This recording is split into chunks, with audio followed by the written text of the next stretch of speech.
Lancaster Concert Hall, Chicago, December 22nd, 2025, 8:47 p.m. The chandeliers scattered light like fallen stars across 500 upturned faces. Each crystal prism caught the glow from overhead spots and threw it back in fragments, gold, white, silver, until the entire space seemed to breathe with its own luminescence.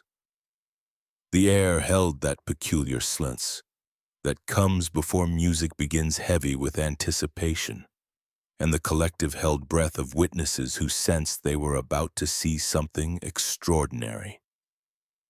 Phones glowed in the darkness like fireflies. Recording, waiting. Everyone knew they were about to witness history, though few understood exactly what kind. At center stage, a Steinway Model D grand piano waited in perfect stillness. 9 feet of black lacquer and precision engineering worth $187,000. Under the stage lights, its surface became a pool of liquid darkness, reflecting the man who approached it with measured steps. Elijah Cross was 36 years old. He moved with the quiet dignity of someone who had learned to carry pain without advertising it. His skin was dark brown, catching the stage lights in subtle gradations of warmth. Short cropped black hair, neat and close cut. Athletic build beneath the elegant black suit that fit him perfectly because Sophia Lancaster had insisted on Savile Row tailoring, refusing to let him wear anything less for this moment. But it was his hands that told the real story. His right hand carried scars, surgical marks webbing across the palm like frozen lightning captured in flesh. Tissue that had been crushed under 1,247 pounds of stage equipment 13 years ago and rebuilt through 127 hours of surgery across 3 operations. The scar tissue caught the light differently than healthy skin. Smoother, shinier, stretched too tight over reconstructed bones and grafted nerves that would never work quite right again. Beside him walked his daughter. Maya Cross was 7 years old. Her skin was a shade lighter than her father's, inheriting some of her late mother's complexion, that beautiful brown that looked like honey held up to sunlight. Dark hair pulled back into careful braids decorated with colorful beads that clicked softly as she moved, creating a gentle percussion that only she and her father could hear. She wore a blue satin dress that caught the stage lights when she turned, creating small constellations of reflected brilliance across the front rows. Her eyes, warm brown like her father's, held no fear. Only trust and love, and a child's unshakable certainty that her daddy could do anything if he just tried hard enough. Stage right, standing in the wings where the audience could see her clearly. Sophia Lancaster watched with tears already streaming down her face. 34 years old, white skin that held a California tan even in December's depths. Honey blonde hair swept back in an elegant updo that had taken her stylist an hour to perfect that afternoon. The crimson dress she wore was the same one from the Christmas party exactly 1 year ago. A deliberate choice, a closing of the circle, a statement that she was not the same woman who'd worn it then. Diamonds at her throat and wrists caught the light and threw it back in sharp flashes worth more than most people earned in a year. But none of that mattered compared to her eyes. Ice blue, people called them.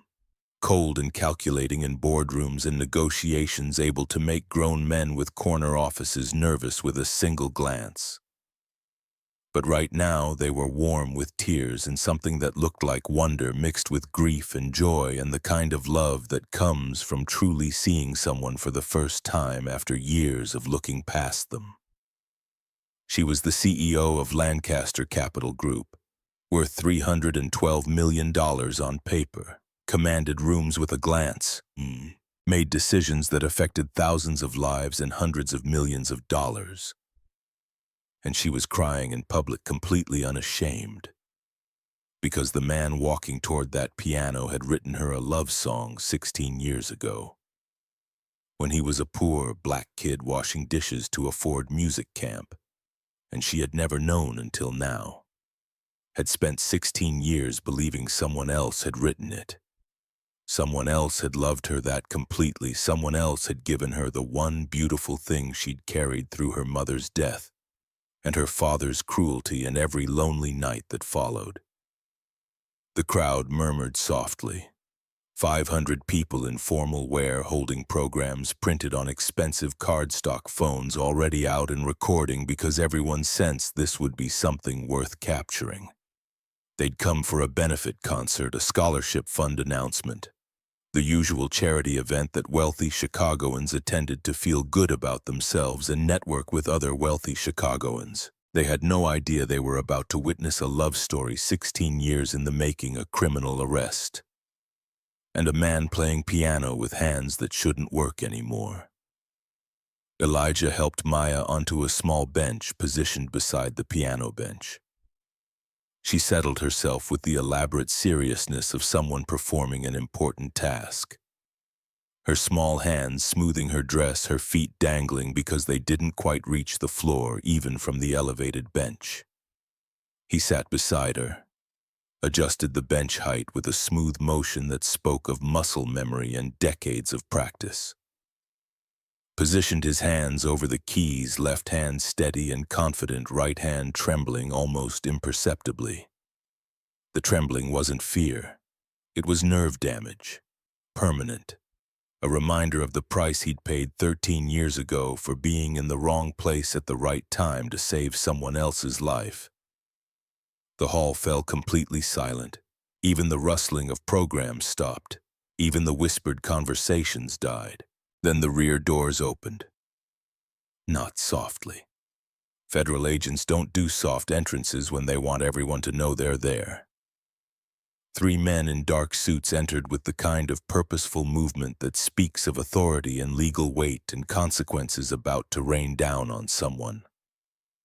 FBI, their badges said, though most people in the audience couldn't see them from this distance.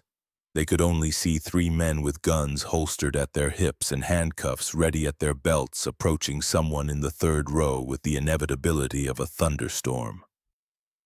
Garrett Blackwell sat 3rd row center aisle seat. Premium location that he'd paid extra for, wanting to be close to Sophia, wanting to watch what he assumed would be her humiliation when this concert, this ridiculous charity project named after her janitor boyfriend, inevitably failed to impress the people who mattered. He was 35 years old, white with perfectly styled chestnut brown hair that cost $200 a month to maintain at a salon in the Gold Coast that didn't serve people like Elijah Cross. Clean-shaven jaw that suggested good genetics and expensive skincare. Tailored navy suit worth $3,400, Italian silk tie. Swiss watch on his wrist that cost $47,000 more than Elijah earned annually working maintenance. The kind of man who measured worth in quarterly returns and spoke about human beings as assets to be optimized and human capital requiring strategic deployment. He'd been Sophia's fiancé until 10 months ago.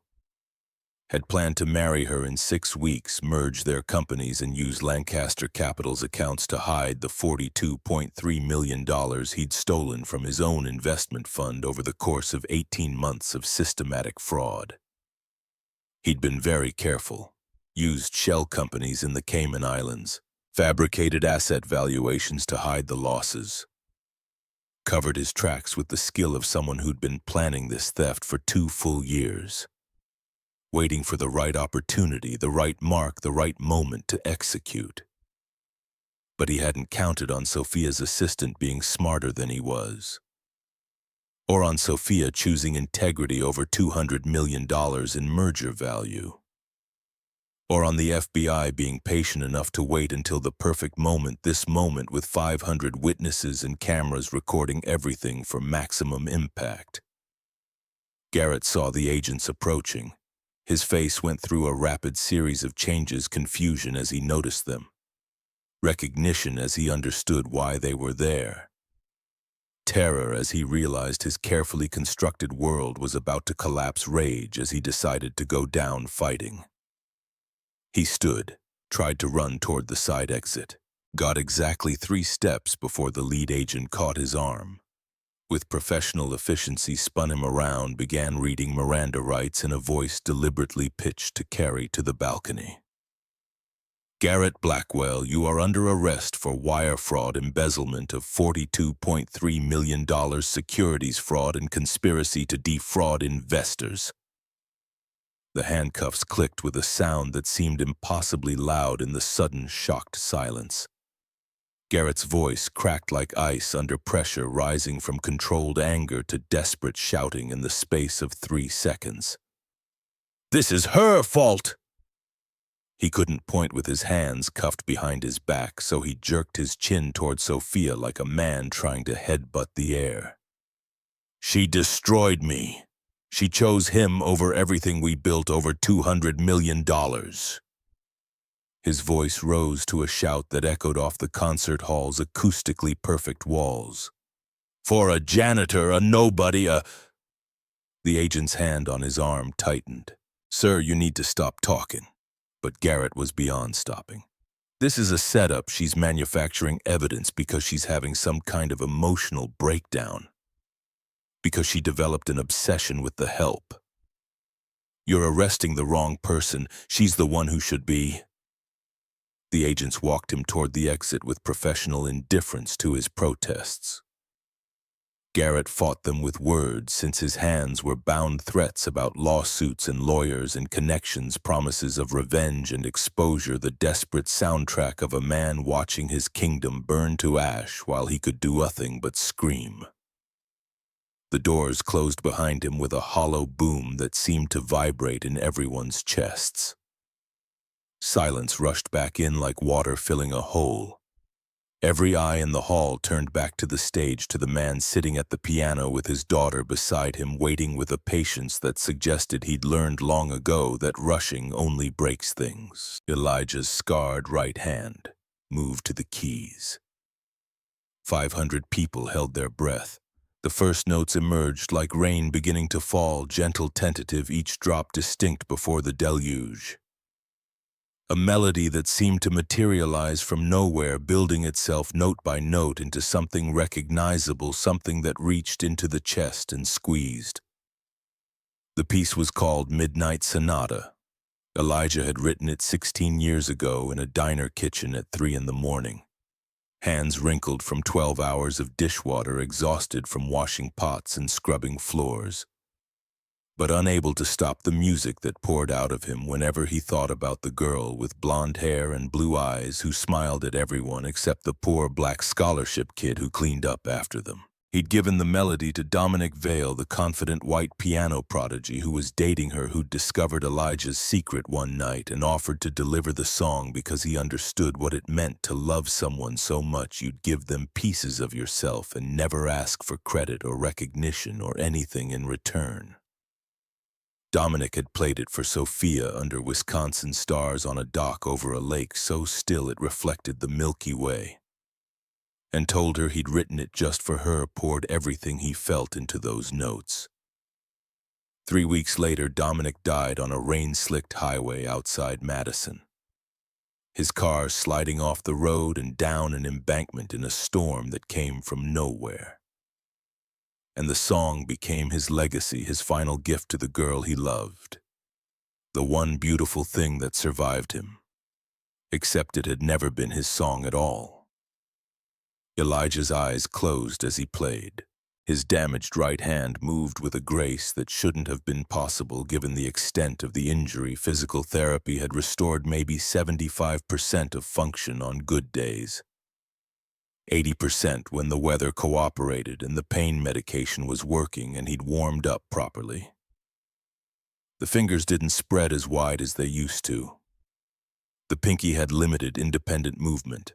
The ring finger sometimes locked mid-motion, requiring him to compensate with his other fingers. But he'd learned to work around the limitations, to simplify passages that required more flexibility than the scarred tissue could provide. To let his left hand carry melodies his right hand couldn't quite manage anymore. To make the limitations part of the music itself, not weaknesses to hide, but honest admissions of where he'd been and what he'd survived and what still worked despite everything. The melody swelled, building from that gentle opening into something achingly beautiful. A cascade of sound that spoke of longing and loss and a love so deep it transcended words and time in the 16 years that had passed since he'd first written these notes. 43 seconds into the piece, his right hand cramped. Visibly, undeniably, the fingers seized mid-chord as damaged nerves misfired and muscles contracted involuntarily, pulling the fingers into a claw-like position that looked painful because it was. The music fractured. Several notes went missing. The rhythm stuttered like a heart skipping beats. 500 people gasped collectively, a sound like wind through tree. Maya didn't hesitate. Didn't gasp or panic or make it about her fear. She'd seen this before dozens of times in their apartment at 3 in the morning when her father thought she was sleeping. She'd watched through half-closed eyes as he practiced through pain that would make grown men weep, fighting through cramps and aches and the constant reminder that his hand would never work right again, all because he'd promised her late mother that music would stay in their lives. She reached over with her small hand, touched his shoulder. Didn't say anything because what was there to say? The touch communicated everything. I'm here. You're not alone. Keep going. I believe in you. The touch was enough. Elijah's eyes opened. He looked at his daughter sitting beside him, saw Naomi's eyes staring back at him. His wife, who'd died 3 years ago, who'd made him promise to keep fighting, keep creating, keep being the man she'd fallen in love with despite his broken hand and broken dreams. He adjusted his approach, simplified the passage his right hand had been attempting, let his left hand take over the melody while his right hand provided simpler accompaniment harmony instead of melody support, instead of leadership. The music transformed, different from what he'd originally written 16 years ago, but somehow more true, more human, more honest about the reality of broken things that still tried to make beauty. He finished the piece. The final notes hung in the air like smoke from incense, fading slowly. Silence. Absolute. Perfect. Profound. No one moved. No one breathed. The moment stretched like pulled taffy. Then Dr. Lawrence Ashford stood. 63 years old now, though he'd been in his late 40s when Elijah and Sophia had both known him at music camp. White hair gone mostly silver. Wire-rimmed glasses catching the stage lights.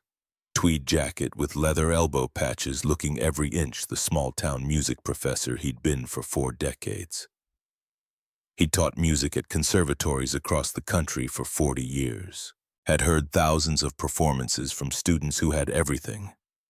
Talent, money, connections, perfect technique drilled into them by the best teachers money could buy. He'd never heard anything like this. He began to clap, slow, deliberate.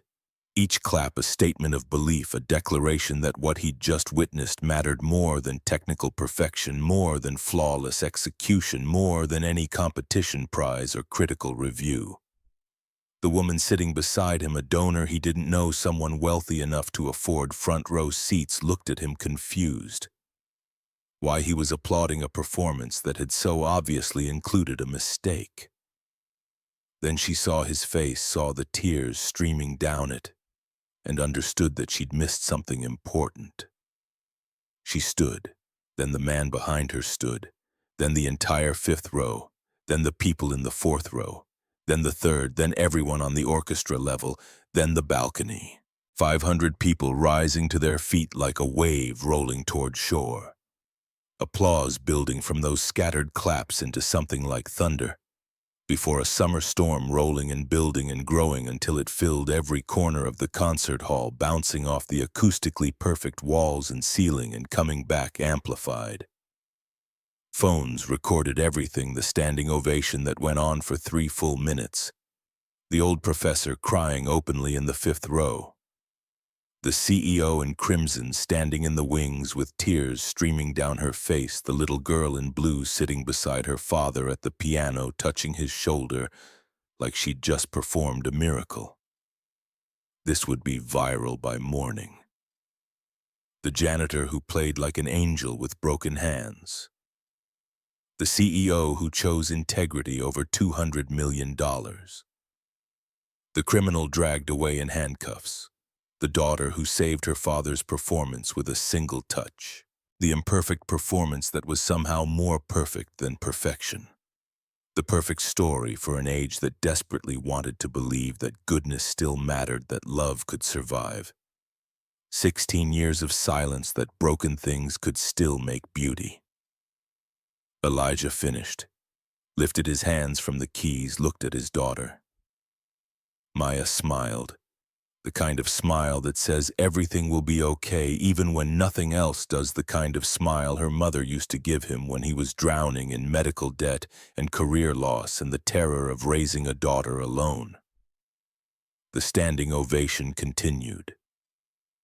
People weren't sitting back down, weren't even thinking about sitting down. This was one of those moments that demanded you stand, demanded you bear witness, demanded you acknowledge that you'd seen something true. But stories don't start at the end. They start with questions that demand answering. The image froze. Elijah and Maya at the piano, Sophia crying stage right. 500 witnesses standing. Phones lifted like torches. Everything suspended in amber, that moment before understanding changes everything. White text appeared against the darkness, the questions that would drive the next 90 minutes. How did a janitor end up here? Why is the CEO crying? What crime did the man in handcuffs commit? What happened to those scarred hands who really wrote the song? The questions hung in the air like smoke, refusing to dissipate, like prayers waiting for answers, like the first notes of a melody that demands completion.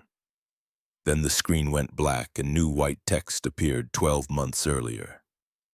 December 24th, 2024. 7:00 p.m. Lancaster Tower, Chicago. The building rose 60 stories above Michigan Avenue, all glass and steel, and the kind of architectural ambition that spoke of old money making itself newer, more relevant, more powerful with each passing year. Lancaster Tower housed 347 businesses, employed over 4,000 people, and generated enough revenue to fund a small developing nation's annual budget. On the ground floor, the lobby had been transformed into something from a billionaire's fever dream of what Christmas should look like. Someone with a substantial budget and absolutely no sense of restraint. The event's coordinator Sophia had hired and then ignored had turned the marble and glass space into winter spectacle. The invoice she'd approved without reading said $47,000 for decorations alone, not counting the catering or the open bar or the chocolate fountain that was technically a sculpture and therefore qualified as art installation on the expense report. White lights cascaded down 40-foot marble pillars like frozen waterfalls, each strand perfectly spaced. According to some decorator's vision, each bulb precisely calibrated to create maximum sparkle without being garish. A Douglas fir stood near the executive elevators, 25 feet tall, requiring structural engineering calculations to ensure the floor could support its 3,200-pound weight when fully decorated. The ornaments hanging from its branches cost more individually than most people spent on their entire holiday shopping. Ice sculptures melted slowly under the ambient heat of 400 bodies, their abstract shapes suggesting reindeer or angels or perhaps just expensive water in temporary solid form. The scent of pine and cinnamon and expensive champagne filled every corner, mixing with perfume and cologne, and the particular smell of wealth gathered in concentration. A chocolate fountain burbled on the dessert table, Belgian chocolate naturally, because anything less would be beneath Lancaster Capital's standards, beneath Sophia Lancaster's carefully cultivated image of excellence in all things. 400 employees mingled in mandatory festivity. The memo had been clear: attendance tracked faces, noted absence required, doctor's notes, or documented family emergencies with proof. The company valued culture and team building, which translated to show up, smile, pretend you're having fun, drink, but not too much, network with the right people, and remember that your bonus depends partly on whether Sophia Lancaster personally recognizes you as someone who contributes to the company's success. Clusters form naturally along invisible lines of hierarchy and salary brackets. The executives gathered near the premium bar, drinking scotch that cost more per ounce than most bottles, talking about the Riverside acquisition and quarterly projections and which of them would make partner this year. The mid-level managers clustered near the dessert table, laughing at jokes that weren't particularly funny, calculating how many chocolate-covered strawberries they could eat without seeming greedy or unsophisticated. The junior staff huddled near the exits, watching the clock, waiting for the acceptable minimum attendance time to elapse, so they could escape to their actual families and actual Christmas celebrations that didn't feel like work. And then there was Elijah Cross.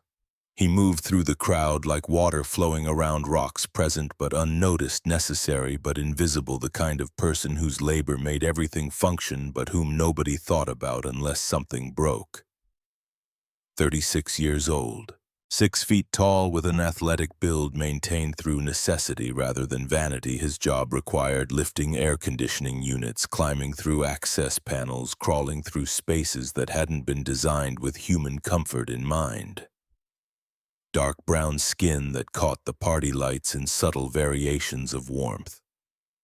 Short black hair kept neat because that's what the employee handbook required under Section 4.3, personal grooming standards for customer-facing staff. His gray work shirt had been washed so many times that the fabric was nearly transparent at the elbows, thin enough that you could see his undershirt through it if the light hit right. The Lancaster Capital logo over the breast pocket had faded from navy blue to something closer to gray, the letters barely legible after 3 years and hundreds of wash cycles. Grease stained the collar he'd spent the afternoon fixing a heating vent on the 43rd floor, lying on his back in a crawl space barely wide enough for his shoulders, breathing air that smelled of dust and old metal, and the chemical tang of whatever commercial cleaning products the night crew used. His hands told their own story if anyone bothered to look, which most people didn't. Calluses on the palms from pipe wrenches and screwdrivers, and the specific wear patterns of someone who worked with tools daily. Grease under the nails that didn't quite come out no matter how hard he scrubbed with the industrial hand soap in the maintenance department's bathroom. Cuts and scrapes in various stages of healing, hazards of the job that he'd stopped noticing years ago. And on the right hand, scars, visible even in the dim party lighting, even from a distance if you knew what to look for. Surgical scars webbing across the palm like lightning frozen in flesh, creating patterns that spoke of serious trauma and serious intervention. The kind of scarring that made doctors wince and ask what happened, that made strangers stare and then look away quickly when they realized they were staring. Most people didn't notice Elijah Cross at all. They saw the janitor, the maintenance worker, the guy who fixed their toilets when they broke and changed the light bulbs in the conference rooms and made sure the heating worked in winter. They didn't see the artist, the concert pianist who'd once had a $300,000 contract. The man whose name had appeared in regional newspapers as rising talent to watch before everything fell apart in Cleveland on a stage with faulty rigging that someone in Theodore Lancaster's accounting department had approved, because proper equipment cost $17,000 more per quarter, and that was unacceptable to shareholders. Maya held his left hand with both of hers the way she did when she was excited and trying to contain it. 7 years old. Her skin was a shade lighter than her father's. She'd inherited some of her mother's complexion, that beautiful brown that looked like honey held up to sunlight. hair pulled back into careful braids decorated with colorful beads that Elijah had learned to install through YouTube tutorials and patience. And the determination of a man who'd promised his dying wife that their daughter would never lack for care. Never lack for the small touches that said someone loved her enough to spend an hour making sure her hair looked beautiful. She wore a simple dress, navy blue with small white flowers. Second-hand from the thrift store on Roosevelt Road, price tag said $4.99 before he'd carefully removed it with scissors so Maya wouldn't feel different from the other children in their expensive holiday dresses. Her best dress, the one she wore to church on Sundays and special occasions like this.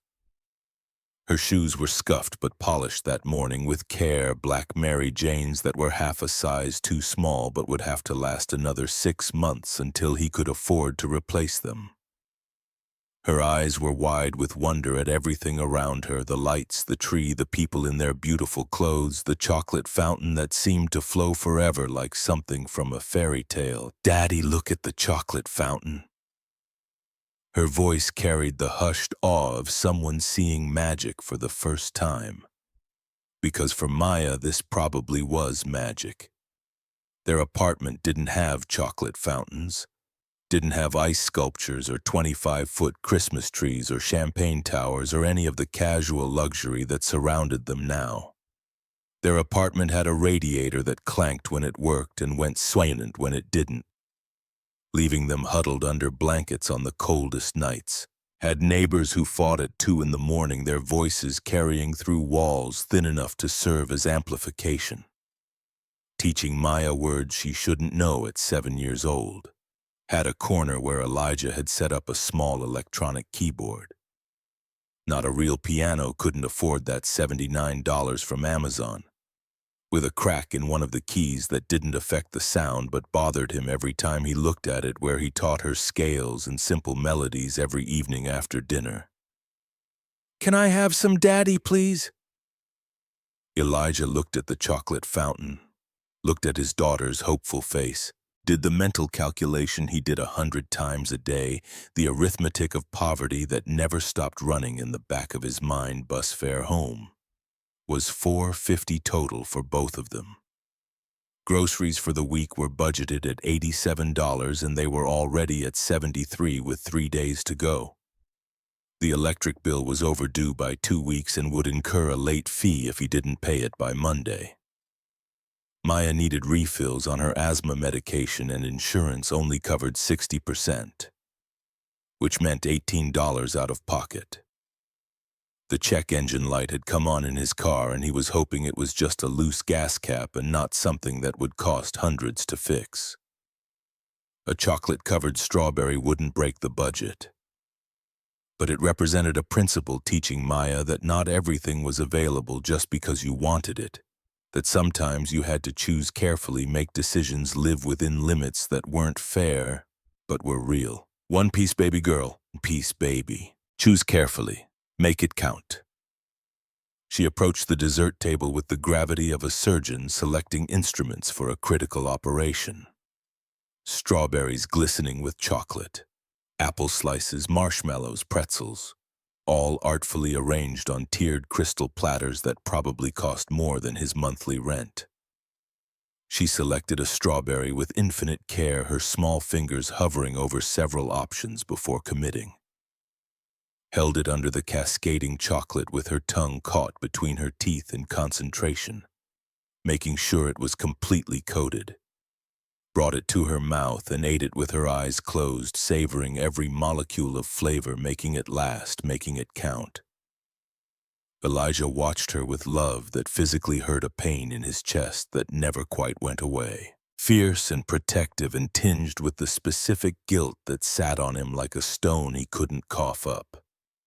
Guilt that he couldn't give her what these other children had.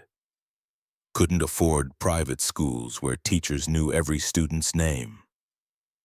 Couldn't provide music lessons with certified instructors instead of YouTube videos. And his own damaged teaching couldn't buy her Christmas presents that didn't come from clearance racks and careful budgeting and the layaway plan at Target. But she had music. He'd promised Naomi. On her deathbed, when the cancer had stolen everything but her voice in those final hours, she'd made him swear it. Keep music in our daughter's life. Don't let your pain poison her chances. Promise me, Elijah. Promise me. The memory was a knife that never dulled, that cut fresh every time he touched it. 3 years since his wife died. 3 years since the breast cancer stage 3. Aggressive, the kind that didn't care about experimental treatments or prayers or how desperately you loved someone. Diagnosis to death, 847 days. Medical bills, $127,000. Insurance covered $59,000. The rest went on credit cards at 23% interest that he'd never pay off, working maintenance at $42,000 annually. Not with rent and food and utilities and Maya's asthma medication and the 1,000 small costs of keeping a child alive and healthy and happy. He'd worked 3 jobs for 2 years while Naomi went through chemo and radiation and clinical trials that insurance companies called experimental and therefore not covered. Warehouse work during the day, stocking shelves and loading trucks for $12 an hour. Night security at a hospital, sitting alone in a parking booth for 10 hours straight for $13.50 an hour. Weekend maintenance at an apartment complex for $15 an hour. Unclogging toilets and fixing garbage disposals and pretending the residents weren't treating him like servant when they demanded he come immediately to deal with problems they could have handled themselves. Maya had barely seen him for 2 years. Dropped off at daycare at 6:30 in the morning, picked up at 7 at night by a father who was too exhausted to do anything but heat up frozen dinners and fall asleep on the couch while she watched cartoons. But Naomi said it was worth it, said survival was worth any sacrifice. Said they'd have time together after she beat this, after the treatments worked, after everything went back to normal. Except it didn't work. The cancer was too aggressive, too advanced. By the time they'd caught it, too resistant to the treatments that cost everything they had and everything they could borrow. She died in their apartment, in their bed, with Maya asleep in the chair beside the bed because their girl had refused to leave her mother's side for the last 3 days, had insisted on staying close enough to hear her breathe. And the last thing Naomi said, her voice barely a whisper, her hand squeezing his with a strength that didn't match her wasted body, was, "Promise me." The music, "Promise me." And he'd promised. Because what else could he do? How could he deny his dying wife anything she asked, especially something that mattered that much? So Maya had music, even though teaching her meant touching the wound of his own destroyed career. Meant remembering what he'd lost, meant confronting every day the fact that his daughter would never have the opportunities he'd had because he couldn't afford to give them to her. But she had music. He was keeping the promise. That had to count for something. Across the lobby on the mezzanine level that overlooked the party, like a throne overlooking subjects, Sophia Lancaster surveyed her domain with the careful attention of someone who'd learned that power required constant vigilance. At 34, she commanded rooms through presence alone, not through loudness. She rarely raised her voice, had learned from her father that quiet certainty was more powerful than shouting. Not through aggression. She didn't need to be aggressive when measured competence and strategic intelligence worked better. Just presence. The kind that made people sit up straighter when she entered a room, made conversations pause mid-sentence, made grown men with multiple graduate degrees and decades of experience suddenly worry they'd forgotten something important. She was beautiful in the way expensive things are beautiful. Carefully maintained, strategically enhanced, designed to project success and capability and the kind of perfection that came from having resources to invest in appearance. Honey blonde hair that fell past her shoulders in soft waves that looked effortless but required a stylist at $340 monthly plus the right products plus regular treatments to maintain the color and texture. Ice blue eyes that people described as piercing or calculating. Eyes that seemed to measure everything they looked at: angles, weaknesses, opportunities, threats. Bone structure that photographed well and looked even better in person. The kind of genetic lottery win that opened doors before competence got a chance to matter. Her skin held a subtle tan even in December's depths because she had access to a private roof deck with climate-controlled comfort and UV-optimized lounge chairs and the time to use them because she'd structured her schedule to include 30 minutes of wellness time daily. That was actually just lying in the sun thinking about quarterly projections.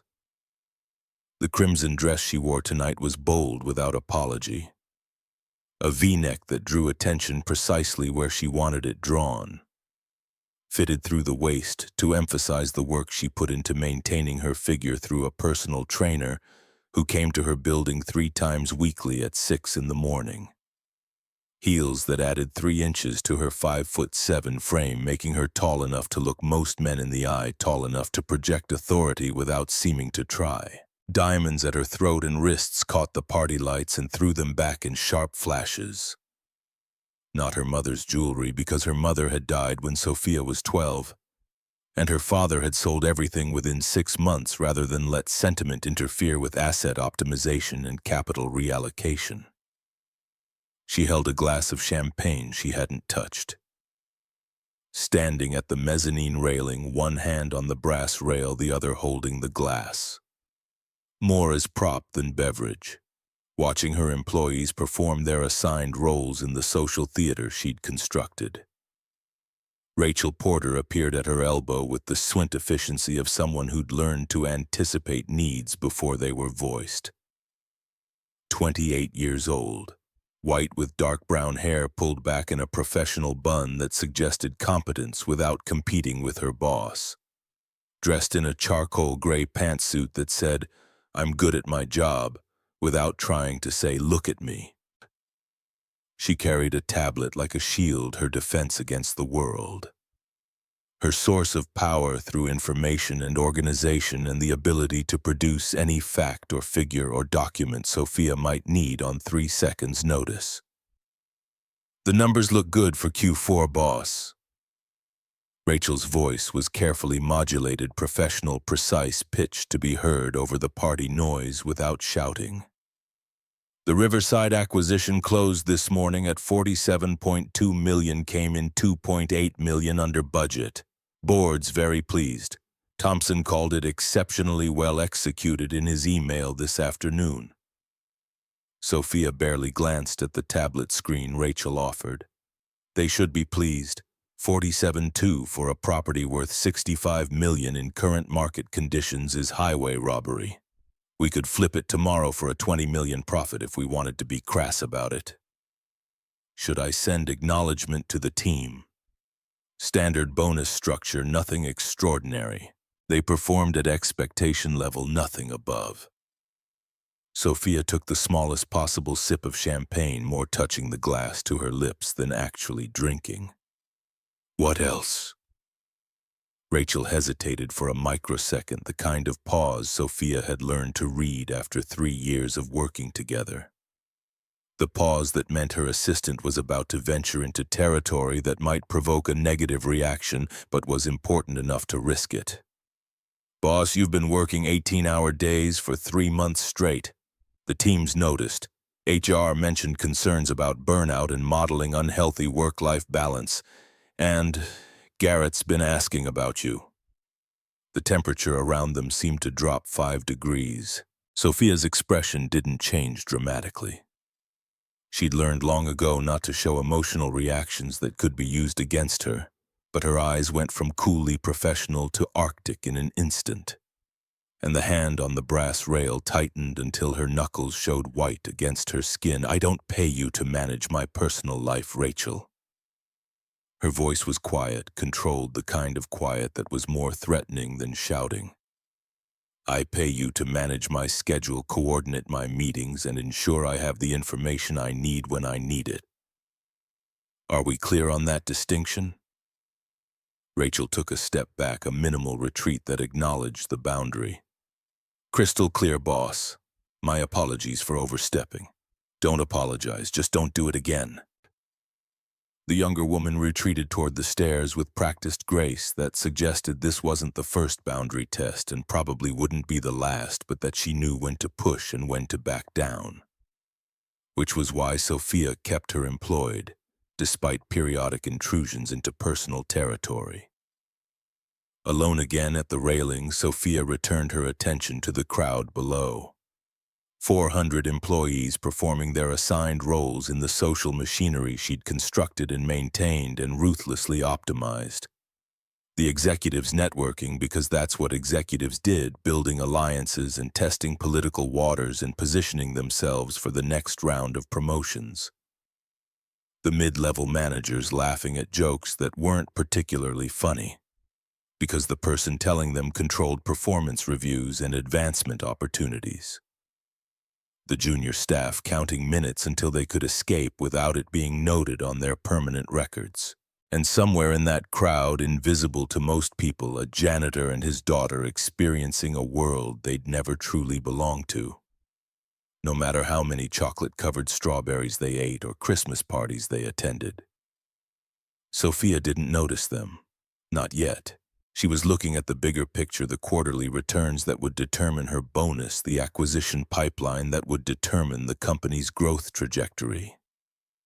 The board meeting next week where she'd have to defend her decision to invest $73 million in renewable energy projects despite her father's vocal opposition and the board's general skepticism about anything that didn't produce immediate returns.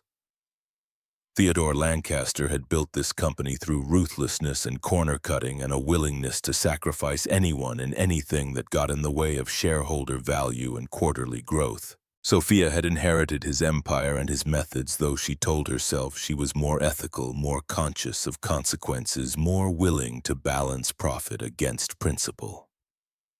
But late at night, when she couldn't sleep despite the Ambien and the meditation apps and the white noise machine, she wondered if she was just better at rationalizing the same fundamental cruelty, better at dressing exploitation in progressive language, better at convincing herself that quarterly returns and human well-being could somehow coexist, when all evidence suggested they were fundamentally opposed.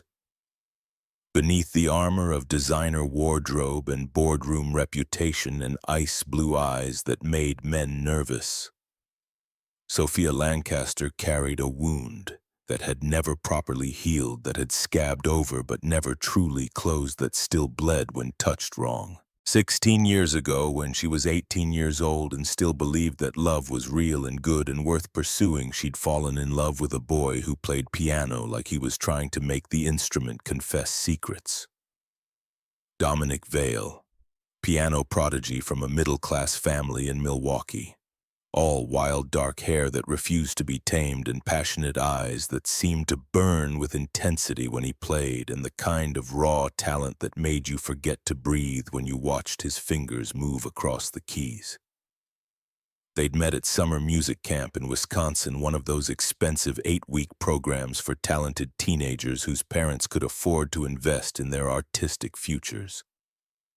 Sophia had been there because her father thought classical music training would look good on Ivy League college applications and would teach discipline and excellence and the kind of dedication to perfection that would serve her well in business.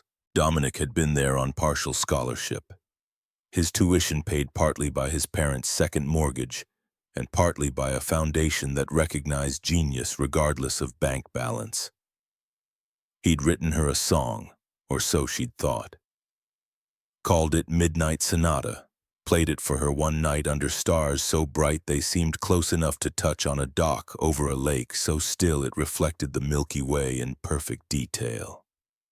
Whispered that the song held everything he felt, but couldn't say in words, everything he wanted to give her but didn't have language for everything their future could be, if she'd just trust him and trust the music and trust that love was enough. She'd cried that night. Happy tears, the kind that came from being seen and loved and chosen by someone who seemed to understand her better than she understood herself. They'd kissed under those impossible stars, and Sophia had really believed with her whole 18-year-old heart that this was the beginning of forever, that she'd found the one person who would never leave her the way her mother had left her 6 years earlier. When an aneurysm exploded in her brain between the roses and the tulips in the garden. 3 weeks later, police officers stood on her parents' doorstep in the expensive suburb north of Chicago. Hats in hand, faces carefully neutral in the way that police faces got when they were about to destroy someone's world. Miss Lancaster, there's been an accident. Dominic Vale was killed when his vehicle left Route 12 during heavy rain and struck a tree. He was pronounced dead at the scene. We're so very sorry for your loss. The song had died with him, or so Sophia believed for the next 16 years. She'd never heard it played again, never sought out recordings because there were none. Dominic had never written it down, never performed it publicly. It existed only in her memory and in the recording she'd made on her phone that night on the dock, battery dying, audio quality terrible, but enough to remember, enough to hold on to when everything else felt like it was slipping away. She'd forbidden herself from listening to music the way she once had, with her whole heart, with vulnerability, with the willingness to let it transport her somewhere beyond spreadsheets and quarterly returns and the careful performance of competence. Music became background noise, elevator music, something to ignore rather than embrace, because if she let herself feel it too deeply, the grief that had been waiting for 16 years would swallow her whole and she'd never climb out. So she built walls instead, measured worth in dollars and market share and titles and all the things that couldn't die in car accidents, or abandon you for aneurysms, or ask you to feel anything beyond professional excellence. And she accepted Garrett Blackwell's proposal 6 months ago, because marriage to another CEO made strategic sense. Their combined companies would create market dominance in commercial real estate development. And love was for people who couldn't afford better options or hadn't learned yet that emotions were just chemical reactions that could be managed through proper discipline and focus. Maya's bright voice cut through Sophia's thoughts like a bell ringing across water. The child had wandered away from her father, not far, just to the dessert table drawn by the chocolate fountain, like every other child at the party. Like a moth to flame or a ship to lighthouse or any other metaphor for irresistible attraction. She was reaching for a chocolate-covered strawberry on the top tier of the crystal platter. Stretching on her tiptoes, her small body extending upward with the complete commitment of someone who hasn't learned yet to be afraid of falling. Her fingers brushed the edge of the strawberry, almost had it just needed another half-inch of reach. Just beyond her grasp, she stretched farther, rose higher on her toes, committed fully to the attempt. Her weight shifted forward as her balance tipped past the point of recovery. And her right foot slipped. The floor was marble, beautiful Carrara marble imported from Italy at $97 per square foot, polished to a mirror shine that reflected the Christmas lights like stars captured in stone. Beautiful, expensive, slippery when wet. Someone had spilled champagne. Not much, just a small puddle near the dessert table. No one had bothered to tell anyone. Why would you interrupt your networking to worry about something a janitor would eventually clean up? These things handled themselves if you just waited long enough. Maya's foot went out from under her like she'd stepped on ice. She fell hard, all her 7-year-old weight coming down on her right knee, as it cracked against the marble with a sound that was small but sharp enough to carry in a momentary lull in conversation. The sound was like a branch snapping, like ice breaking, like something delicate meeting something impossibly hard. Her face crumpled instantly, that shift from concentration to pain to fear that happens so fast in children, their emotions right at the surface where any stimulus can pull them up and out. Blood began seeping through her white tights, immediately spreading in a dark stain that looked almost black under the party lighting, a stain that would never fully come out, no matter how many times Elijah washed them. Elijah was across the room in seconds. He moved faster than most people would have thought possible for a man his size, with the kind of speed that comes from parental instinct overriding everything else: exhaustion, social anxiety, the awareness that executives were staring at him, the knowledge that drawing attention to himself was usually a mistake. None of that mattered. His daughter was hurt. Everything else became background noise. He dropped to his knees beside her without caring that he was getting blood on his work pants, without caring that he was creating a scene, without caring about anything except the fact that Maya was hurt and crying and he needed to fix it, because fixing things was literally his job and metaphorically his entire identity as a father. He pulled a clean handkerchief from his pocket, always carried one, a habit from childhood when his mother had insisted that a gentleman always carried a clean handkerchief, even if that gentleman was a poor black kid from the South Side who'd never be mistaken for actual gentleman in any context that mattered. Pressed it gently to her scraped knee, applying just enough pressure to slow the bleeding without hurting her more. His voice dropped to that low, soothing register he used when she woke from nightmares about mommy not being there anymore, when she had asthma attacks in the middle of the night, when the world felt too big and scary and she needed to hear her daddy's voice saying everything would be okay. "Hey, sweetheart, daddy's got you. You're okay, just a little scrape. We'll fix it. You're so brave, baby girl, so brave. We'll get you cleaned up and it'll be like new. I've got you. Daddy's got you." Maya's sobs quieted to hiccups as he held her, as his broad hand cradled the back of her head and drew her close to his chest so she could hear his heartbeat steady and strong. The same heartbeat she'd heard as a baby when he rocked her to sleep at 3 in the morning. Because Naomi was too sick from chemotherapy to get out of bed, too weak to do anything but whisper instructions about how many ounces and which burp cloth and whether the diaper needed changing. The world could end around them in fire and flood, and Elijah wouldn't notice, wouldn't care, wouldn't shift his attention for even a microsecond. There was only his daughter and her pain and his absolute responsibility to ease it, to make it better, to be the safe place she could always come to no matter what. Then a man's voice sliced through the moment like a knife through silk, sharp and contemptuous, and carrying the kind of casual cruelty that came from a lifetime of never being challenged. "Can you control your child?" Garrett Blackwell strode over each step, deliberate and sharp, expensive Italian leather shoes clicking on the marble with a sound like judgment being pronounced. 35 years old, white with perfectly styled chestnut brown hair that cost $200 a month to maintain at a salon in the Gold Coast that didn't serve people like Elijah Cross. That probably had never served people like Elijah Cross in its entire 15-year history.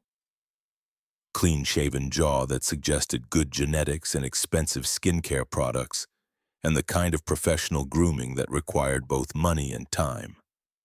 Tailored Navy suit that probably cost $3,400 if you knew where to look for the signs of bespoke tailoring.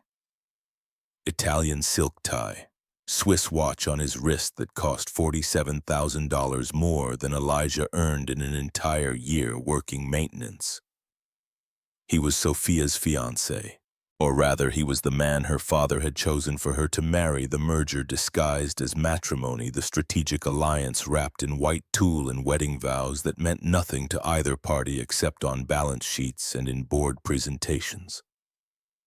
6 weeks from now, February 7th, 2025, they'd stand before 300 guests at the Four Seasons Ballroom and exchange vows about love and honor and cherishing, and everyone in attendance would know it was performance theater.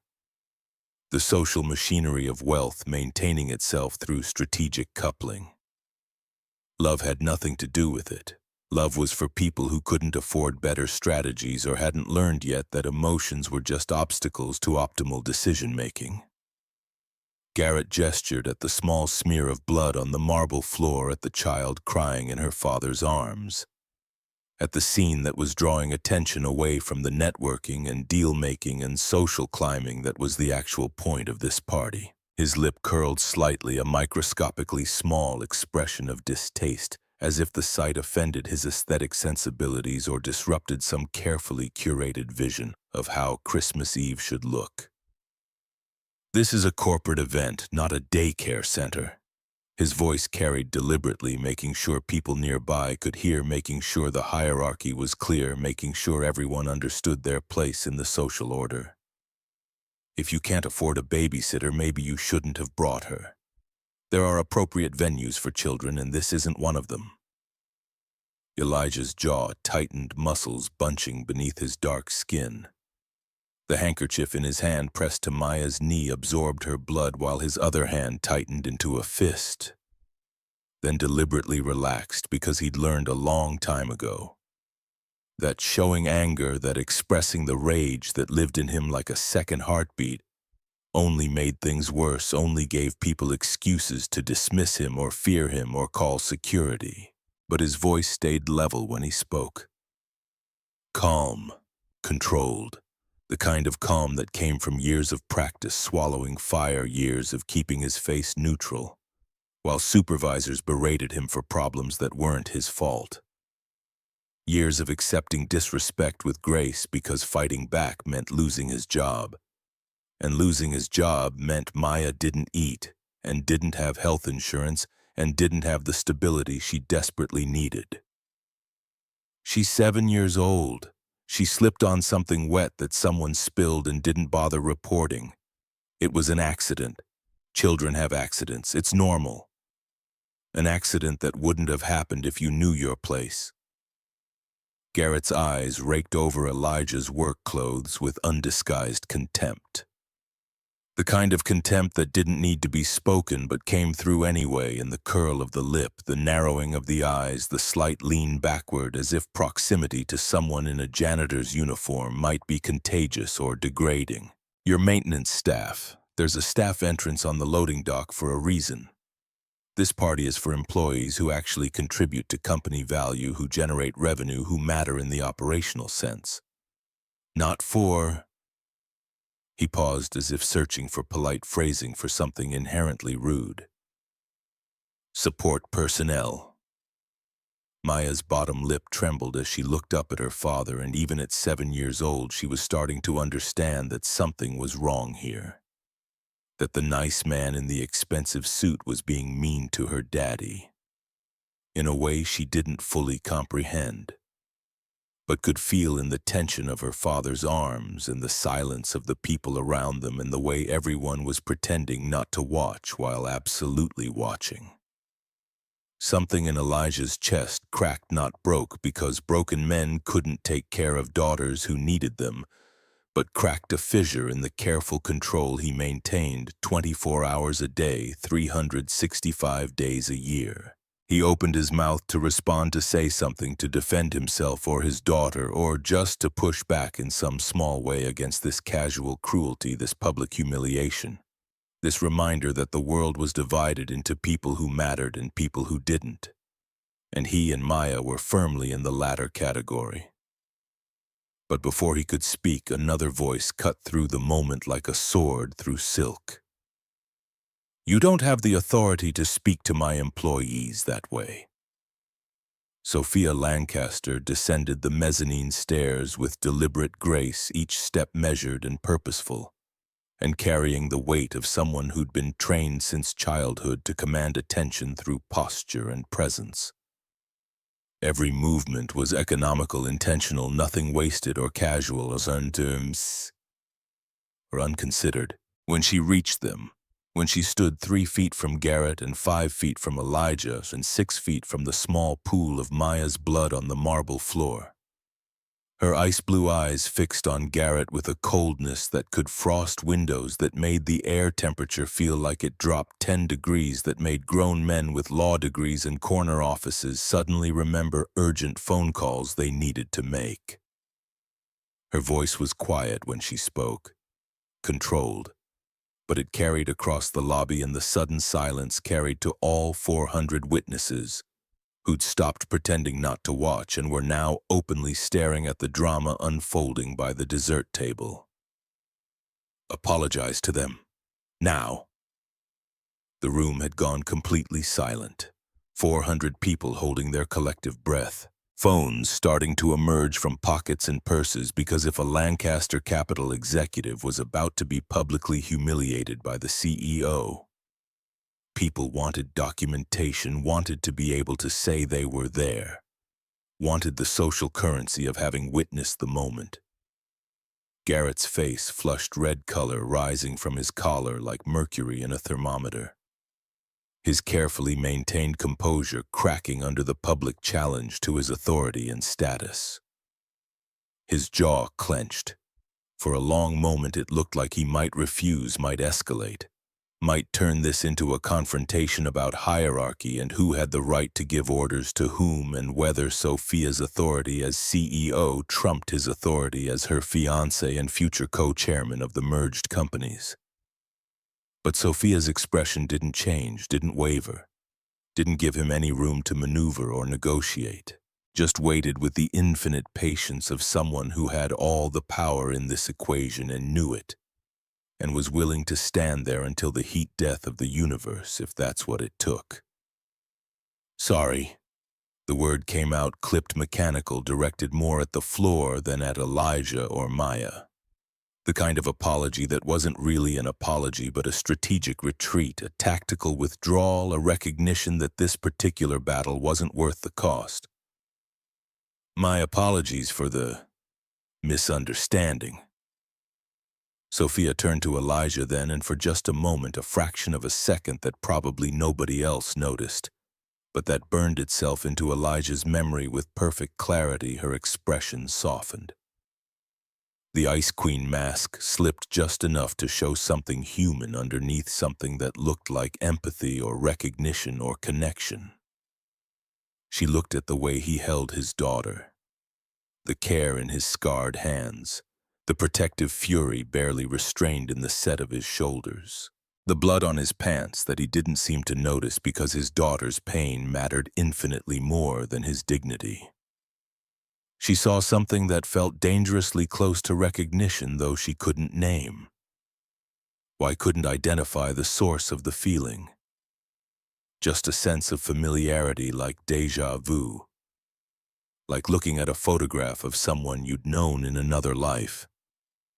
In my building, we don't measure people's worth by their job title. Her voice carried across the lobby, making sure all 400 witnesses heard, making sure they understood this wasn't negotiable, wasn't up for discussion, wasn't subject to debate. We measure them by their character, by how they treat people who can't do anything for them, by whether they help when someone falls instead of criticizing them for being on the ground. She looked back at Garrett, her expression hardening again. And right now, Mr. Blackwell, your character is seriously lacking. Then she turned back to Elijah, and her voice softened again, became almost gentle. Take care of your daughter. There's a first aid kit in the executive lounge on the 5th floor. Take the private elevator, the brass doors behind my desk. Take your time. Make sure she's okay. Elijah nodded, his throat too tight for words, his mind still trying to process what had just happened, that the CEO of Lancaster Capital had just publicly defended him against her own fiancé, had just elevated him above one of the most powerful men in Chicago's business community, had just looked at him like he was a person who mattered instead of invisible maintenance staff. He scooped Maya into his arms with practiced ease, cradling her carefully so her injured knee didn't touch anything. As he passed Sophia on his way to the private elevator, their eyes met for a second time that evening. Something passed between them in that moment, not quite understanding, not quite recognition.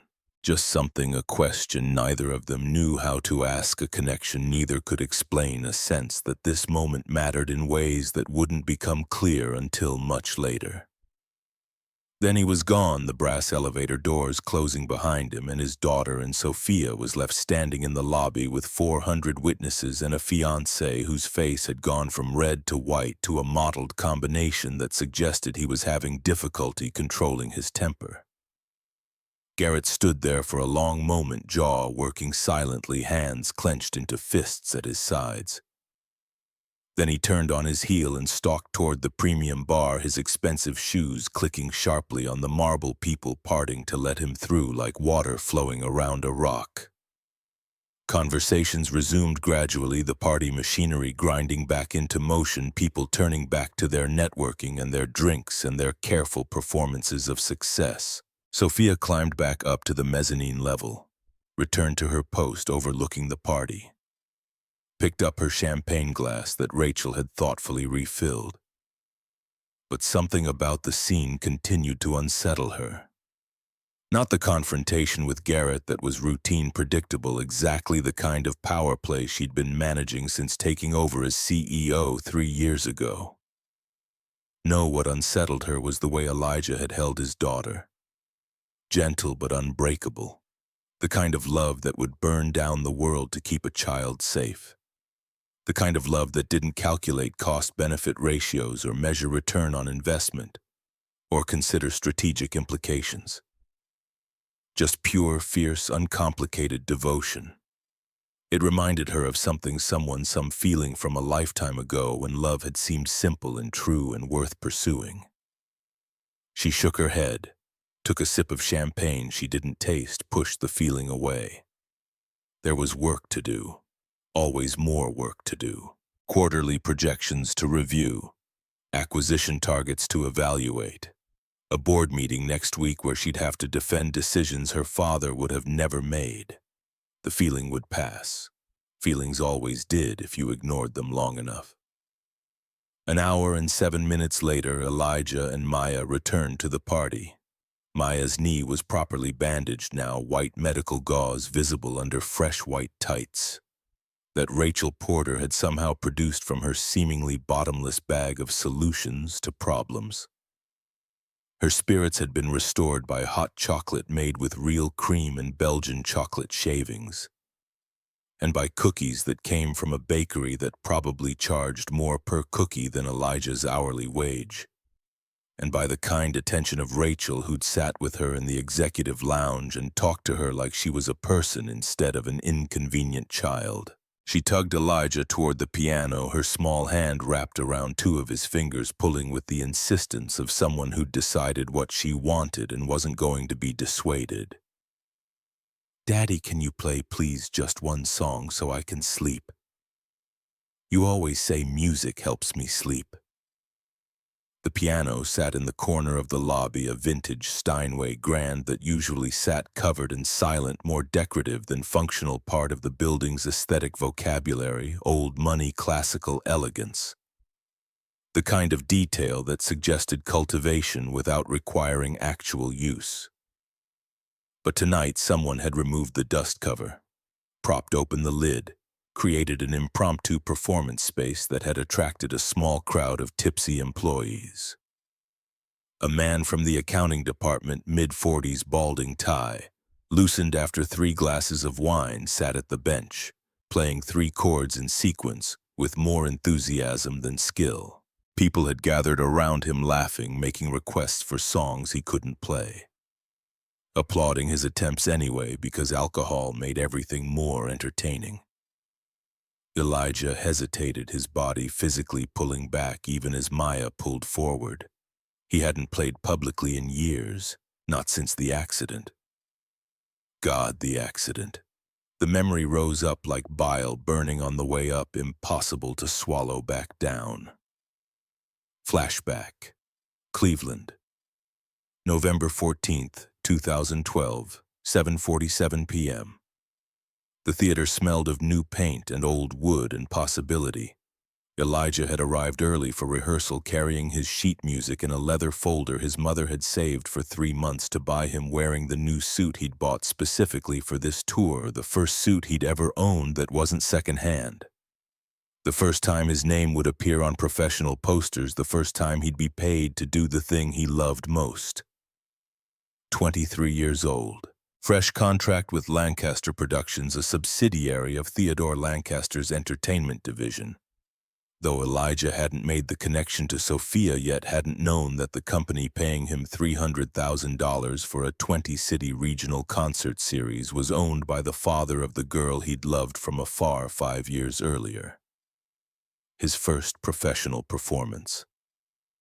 The beginning of everything he'd dreamed about since he was 8 years old, and his mother had taken him to a free concert in the park, and he'd watched a man make a piano sing and decided that's what he wanted to do with his life. The stage crew had been setting up lighting rigging above the stage. Heavy equipment, trusses, theatrical lights, cables, counterweights. Half a ton of metal and glass and electrical components suspended 40 feet above the stage floor by bolts and cables and truss. Truss that was misplaced. The metal groaned. A sound like the earth sighing, like steel under stress, like something fundamental giving way. Nobody heard it over the orchestra tuning in the pit. Nobody except Elijah, who'd spent enough time in theaters to know that sound meant something was wrong, meant metal was failing, meant someone was about to get hurt. He looked up, saw the truss shifting bolts that had been stressed past their safety margins, pulling free from the mounting brackets. Saw metal fatigue in the welds, saw cracks spreading through structural members. Saw death swinging down from the ceiling. The bolts had been stressed past safety limits because someone in Theodore Lancaster's accounting department had decided that proper equipment with appropriate safety margins cost $17,000 more per quarter than substandard equipment that met minimum code requirements. And $17,000 times 4 quarters times 6 regional theaters was $408,000 that could be redirected to executive bonuses and shareholder dividends. The young cellist sat directly beneath.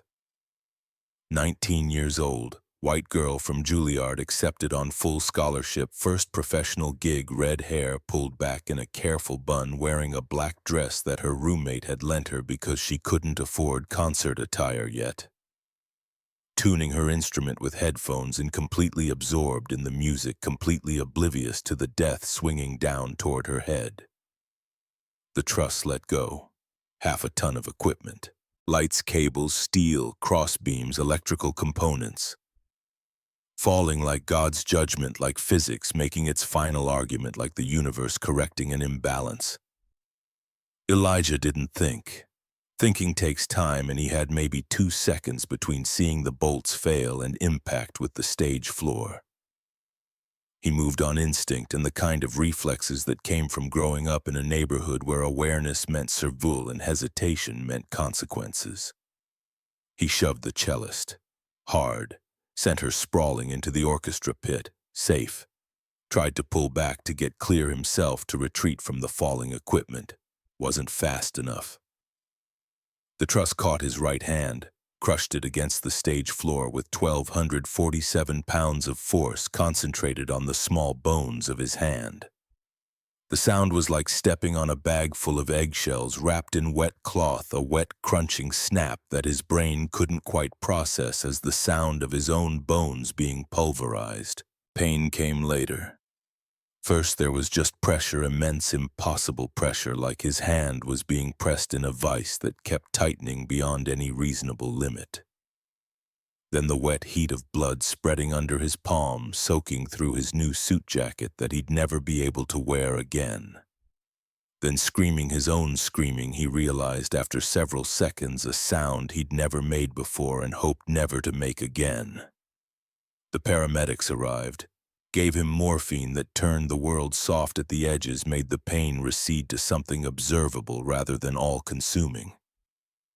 Cut away his new suit jacket with trauma shears to access the damage. One of the paramedics, a woman with kind eyes and 20 years of experience, looked at his hand, then looked away quickly, her professional composure cracking for just a moment. That's when Elijah knew. Not broken, destroyed. 3 surgeries over 6 months. First surgery, stabilization, cleaning out bone fragments, setting what could be set. Second surgery, nerve grafts, taking healthy nerve tissue from his forearm and splicing it where nerves had been severed. Third surgery, revision, adjusting the healing that hadn't gone quite right, trying to improve the function that wasn't returning as expected. Total operating time across all 3 surgeries, 127 hours. Titanium pins holding bones together that had been reduced to fragments. Skin grafts covering areas where tissue damage was too extensive for natural healing. Physical therapy 5 hours daily for 8 months, learning to make his hand work again. Learning to accept that work again meant 70% function on good days and 50% on bad days. The doctor's verdict delivered with clinical detachment designed to soften the blow, but which somehow made it worse. You'll never play professionally again. The nerve damage is too extensive. The fine motor control required for concert-level performance, it's just not possible anymore. I'm sorry, Mr. Cross. I'm truly sorry. Lancaster Productions settled for $75,000. After legal fees and medical bills that insurance hadn't covered, Elijah walked away with $4,000 and a right hand that would never play piano the way it used to, that would always hurt when it rained, that would always remind him of what he'd lost every time he looked at it. The contract was terminated, the tour canceled. His name disappeared from posters that had already been printed, replaced with "To be announced." Dr. Lawrence Ashford called again, but this time the conversation wasn't about schedules and repertoire. It was about career alternatives and accepting reality and how sometimes talent wasn't enough. And maybe he should consider teaching or arts administration or something that didn't require the kind of technical precision his hand could no longer provide. That was 13 years ago. Elijah stood by the piano, his daughter tugging his hand. Memories of Cleveland wrapping around him like chains. But Maya was asking. Her eyes were hopeful. It was Christmas Eve. She'd been brave about her scraped knee. And he'd promised Naomi, keep music in her life, don't let your pain poison her chances, and that promise meant more than his fear, meant more than his shame, meant more than the terror of playing in public and having people see how limited he'd become. How could he say no to his daughter on Christmas Eve when she just wanted to hear her daddy play? He couldn't. He sat down at the piano. The tipsy accountant vacated the bench with exaggerated courtesy, bowing and gesturing like he was presenting a throne. The crowd that had gathered around the amateur performance didn't disperse. Instead, more people drifted over, curious about the janitor who was apparently going to play, wondering if this was going to be entertaining or embarrassing, pulling out phones just in case it was worth recording. Elijah's fingers hovered over the keys for a long moment, trembling slightly, not from fear, though there was plenty of that, but from nerve damage that never quite went away, that made his hand shake when he was tired or stressed or cold, or any of a dozen other triggers he couldn't always predict or control. The scars across his right palm caught the party lights, creating shadows in the valleys where tissue had healed badly, where surgical steel had tried and failed to completely restore what had been pulverized. Spiderweb patterns of surgical scars, railroad tracks of nerve grafts, the specific topography of serious trauma and serious intervention. Then he began to play. The melody that filled the lobby was unlike anything most of the people there had ever heard. Not because it was technically complex or showed off virtuosic skill, but because it was honest in a way that professional performances rarely were. Because it came from somewhere deeper than training or practice or the desire to impress. Gentle at first, like rain beginning to fall, individual drops distinct before the deluge. Each note placed with the kind of precision that suggested this wasn't performance, but prayer, wasn't entertainment, but testimony. The melody built slowly, patiently, like someone who'd learned through hard experience that rushing only breaks things, that beauty requires time and care and attention to detail that can't be forced or hurried. It swelled into something achingly beautiful, a cascade of sound that spoke of longing and loss and a love so deep it transcended words, not showy. Elijah's damaged hand couldn't manage showy anymore. Couldn't execute the kind of flashy runs and dramatic flourishes that concert pianists use to prove their technical superiority. But it didn't need to be showy. The emotional honesty was enough, was more than enough, was everything. His eyes closed as he played, shutting out the crowd and the lights and the awareness of being watched. His body swayed slightly with the rhythm, moving with the music like they were two parts of the same organism. His damaged right hand moved with a grace that defied its injury, compensating, adjusting, finding new paths around old limitations, making beauty despite the disability, making beauty because of it. He played from memory, from the marrow of his bones, from a place deeper than technique or training. Every note was a piece of his heart laid bare on the marble floor, offered up to strangers who had no idea what they were witnessing.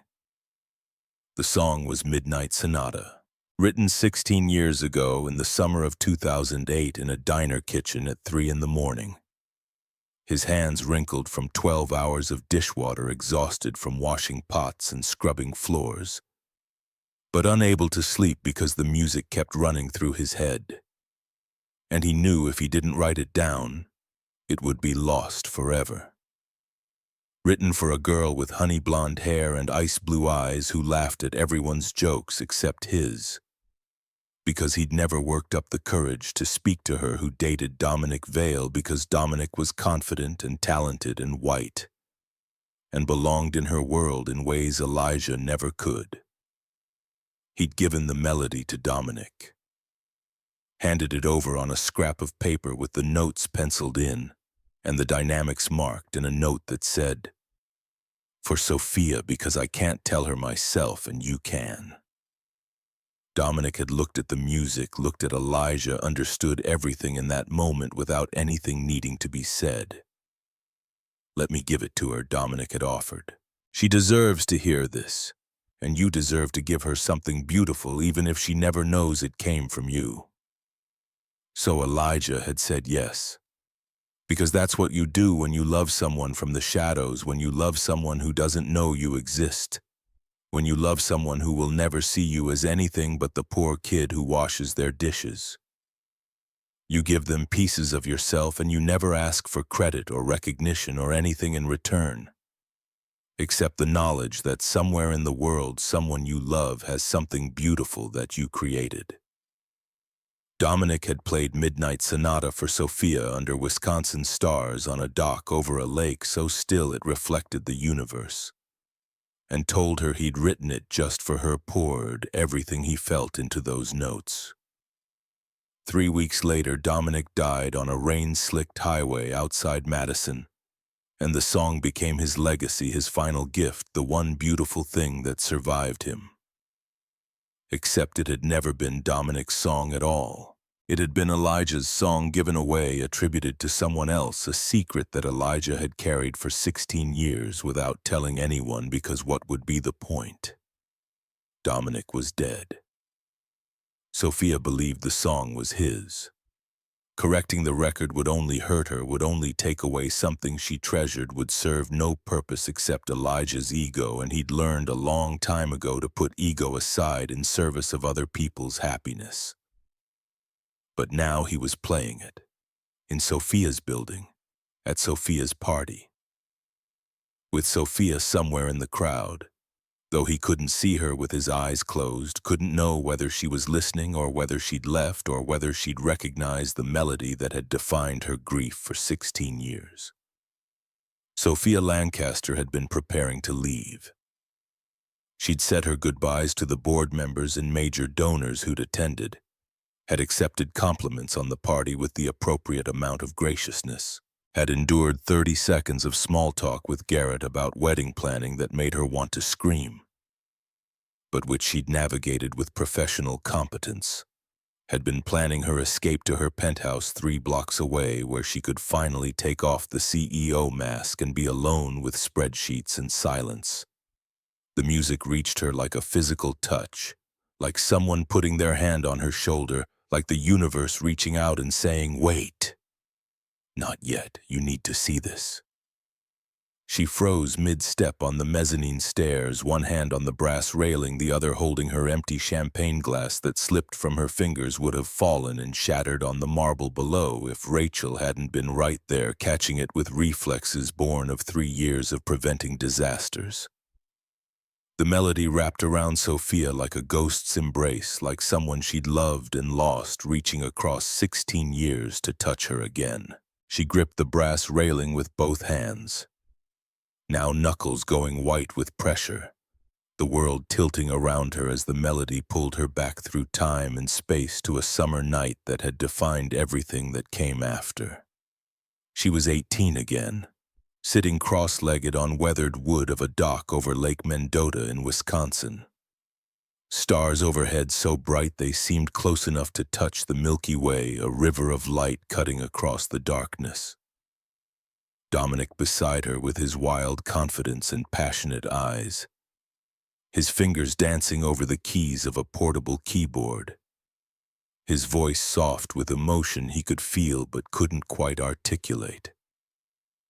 I'm calling it Midnight Sonata. It holds everything I feel but can't say, everything I want to give you but don't have words for. Everything we could be together if you'll just trust me.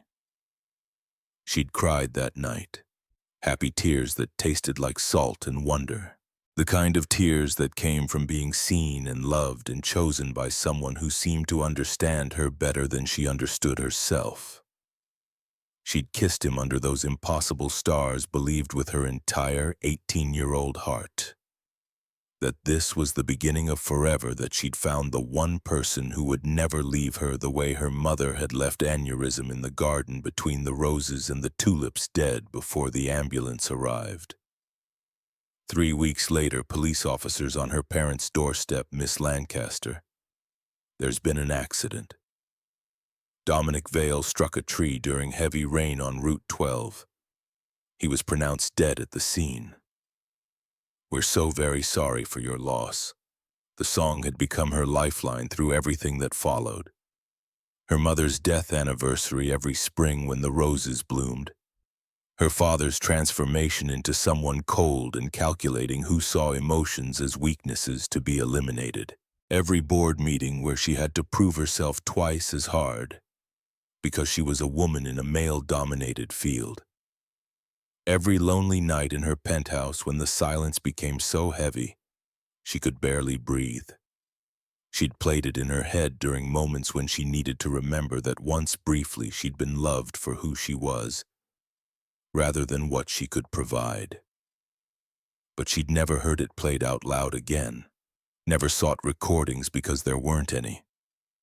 Dominic had never written it down, never performed it publicly. It existed only in her memory and in that terrible quality phone recording she'd made that night on the dock. But now someone else was playing it. Every note, every pause, every aching phrase exactly as Dominic had played it 16 years ago. The same tempo, the same dynamics, the same subtle rubato in the second verse that made the melody breathe.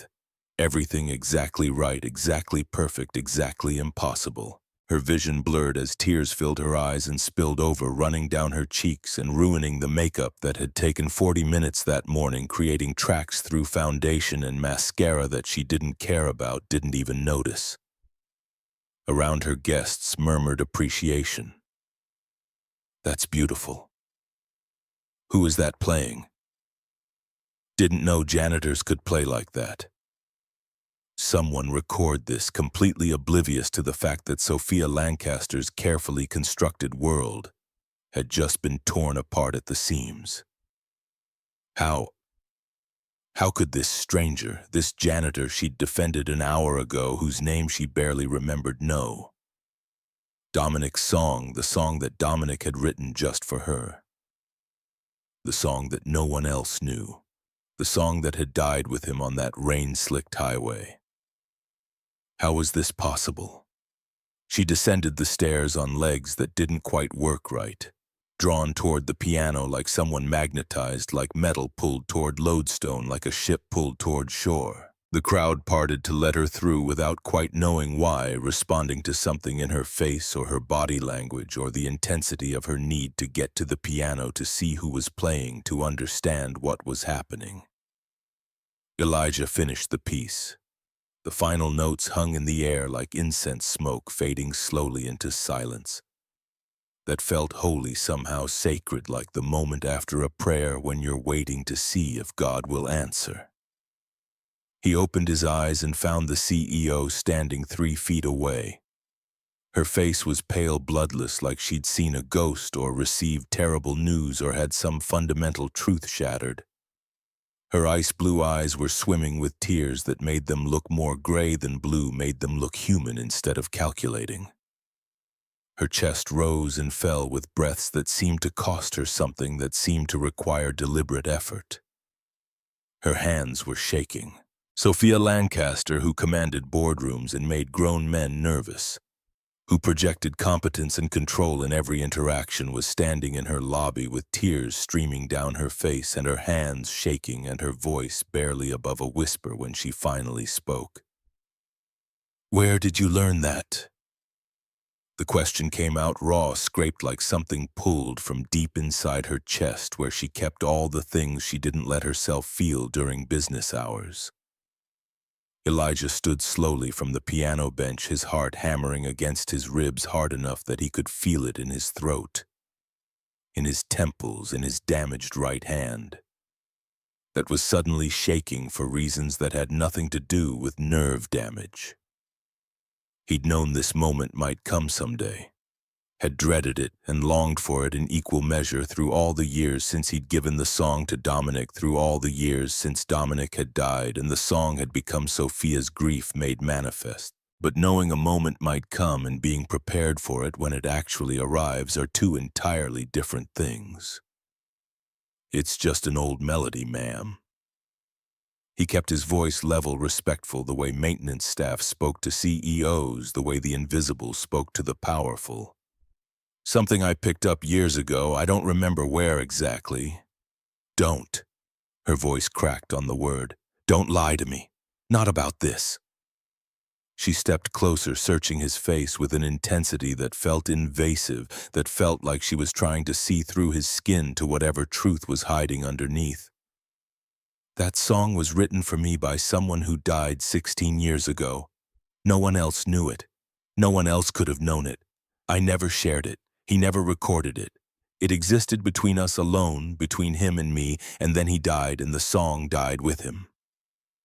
Her voice was rising now, control slipping, emotion bleeding through the cracks in her CEO armor. "So I need you to tell me right now. No lies, no evasions, no polite maintenance worker deference. Where did you learn that song? How do you know it? Who taught it to you?" Before Elijah could formulate an answer, before he could figure out what to say or whether to tell the truth, or how to explain 16 years of silence without making it worse, Maya appeared at his side, sleepy and smiling, rubbing her eyes with small fists, the hot chocolate and cookies settling warm in her stomach, ready to go home to their apartment and their electronic keyboard and the bedtime routine that made her feel safe. "That was beautiful, Daddy, just like Mommy used to say. She said you played like you were talking to God. Can we go home now? I'm sleepy."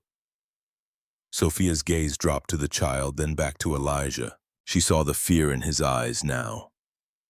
Not fear of her exactly, but fear of something, fear that made him move slightly to position himself between her and his daughter. Not aggressive, but protective, the way you position yourself when you're not sure if someone is safe. She saw him making rapid calculations, whether this woman was a threat, whether he needed to get Maya out of here, whether everything was about to fall apart. She forced herself to breathe, to step back, to remember where she was and who was watching. 400 employees with phones out, Rachel hovering nearby with concern written across her face. Garrett at the bar, watching this interaction with narrow eyes that promised future questions. Whatever this was, whatever impossible thing had just happened, it couldn't be resolved here, not now. Not in front of witnesses who would turn it into gossip that would spread through the company like wildfire. Of course. Sophia's voice steadied, CEO mask sliding back into place with visible effort, like someone putting on armor that didn't quite fit anymore. Thank you for playing. It was beautiful. The word felt inadequate, felt like calling the ocean wet or the sun bright, but it was all she could manage without her voice breaking completely. Elijah gathered Maya's coat from where it was draped over a chair, helped her into it with gentle efficiency born of 3 years of being the only parent. Kept himself between his daughter and Sophia, not obvious about it, just carefully positioned. As he walked toward the exit, Maya turned and waved with innocent enthusiasm. Goodbye, nice piano lady. Thank you for the cookies and the pretty bandages. Sophia couldn't wave back, could only stand there rooted to the marble floor while 400 people pretended not to stare, and the melody still echoed in her skull like a hymn or a curse or a question that demanded answering. The elevator doors closed behind them, father and daughter disappearing into the night, into whatever life they lived beyond this building, beyond her knowledge, beyond her reach. Sophia stood alone in a lobby full of people, feeling more isolated than she'd felt in 16 years. Feeling like the ground had just opened beneath her feet and she was falling into something she didn't understand and couldn't control. And for the first time since her mother died, since Dominic died, since she'd learned to freeze her emotions and channel everything into quarterly projections and acquisition targets, Sophia Lancaster felt the careful control she'd built around her grief begin to crack like ice in spring. The party continued around her, people laughing, drinking, performing their assigned roles in the social machinery. But she couldn't hear it anymore, couldn't focus on it, couldn't care about it. All she could hear was the melody still playing in her head. The song that should have died with Dominic, but apparently hadn't, the impossible fact of its existence in the hands of a janitor who shouldn't know it, who couldn't know it, who had just torn apart 16 years of carefully maintained grief with 8 minutes of playing. She climbed back up to the mezzanine on legs that felt like they belonged to someone else, picked up a fresh glass of champagne that Rachel silently provided. Stood at the railing looking down at the party, but she wasn't seeing any of it. She was 18 again, sitting on a dock under impossible stars, believing in love and music and forever.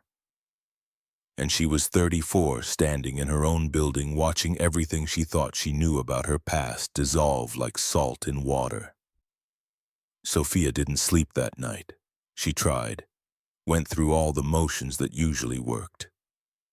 Returned to her penthouse at 11:47 p.m., changed out of the crimson dress, removed makeup with the mechanical efficiency of routine established over years. Brushed teeth, set phone on nightstand, took Ambien, turned on white noise machine, adjusted temperature to optimal 68 degrees. Lay in bed staring at ceiling while Chicago's lights painted moving shadows across walls. Every time she closed her eyes, she saw Dominic's face, heard his voice promising her forever in notes instead of words. Felt his lips on hers under impossible Wisconsin stars. But now another image kept intruding, disrupting the memory she'd carefully preserved for 16 years like a specimen in amber. The janitor's scarred hands moving across piano keys with grace that shouldn't be possible. The way his whole body swayed with the music like he was physically connected to every note. The sorrow etched into lines around his eyes, not fresh grief, but the old kind, the worn, smooth kind that came from carrying loss so long it became part of your skeleton. The way he'd held his daughter like she was the only thing in the world worth protecting. At 3:17 a.m., she gave up on sleep, made coffee, stood at her floor-to-ceiling windows watching the city that never quite went dark. Delivery trucks, street cleaners, the homeless finding doorways, a different Chicago than the one that existed during business hours. At 5:30 a.m., she called Rachel. "I need you in the office early." Rachel's voice was thick with sleep. "How early?" "Now." To her credit, Rachel didn't argue, didn't ask questions. "Give me 40 minutes. Sophia arrived at Lancaster Tower at 6:03 a.m. The lobby was dark except for emergency lighting. The cleaning crew had finished hours ago. Security nodded her through with the tired courtesy of people working overnight shifts who'd learned not to ask questions about why executives showed up at odd hours. She took the elevator to 60, her office, corner suite with views of the lake turning gray in pre-dawn light, and the skyline beginning to distinguish itself from darkness. Pulled Elijah Cross's employee file before Rachel even arrived. The information was sparse, deliberately so, like someone trying to leave as small a footprint as possible, like someone who'd learned to be invisible. Elijah Cross, age 36, hired September 14, 2022, 3 years, 3 months ago. Position maintenance technician level 2, salary $42,000 annually. No college degree listed. Previous employment, Midwest distribution warehouse worker, March 2018 to August 2022.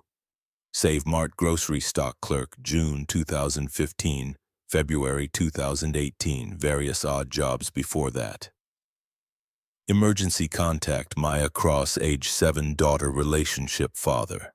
No spouse or partner listed currently. That was it. No mention of music, no conservatory training. No explanation for how someone stocking grocery shelves and fixing toilets could play piano like that, could play a song that shouldn't exist outside her memories. Rachel arrived at 6:44 a.m., hair still damp from a quick shower, minimal makeup. First time Sophia had seen her looking anything less than perfectly put together. "What do you need, boss?" "Background check on Elijah Cross, everything we have.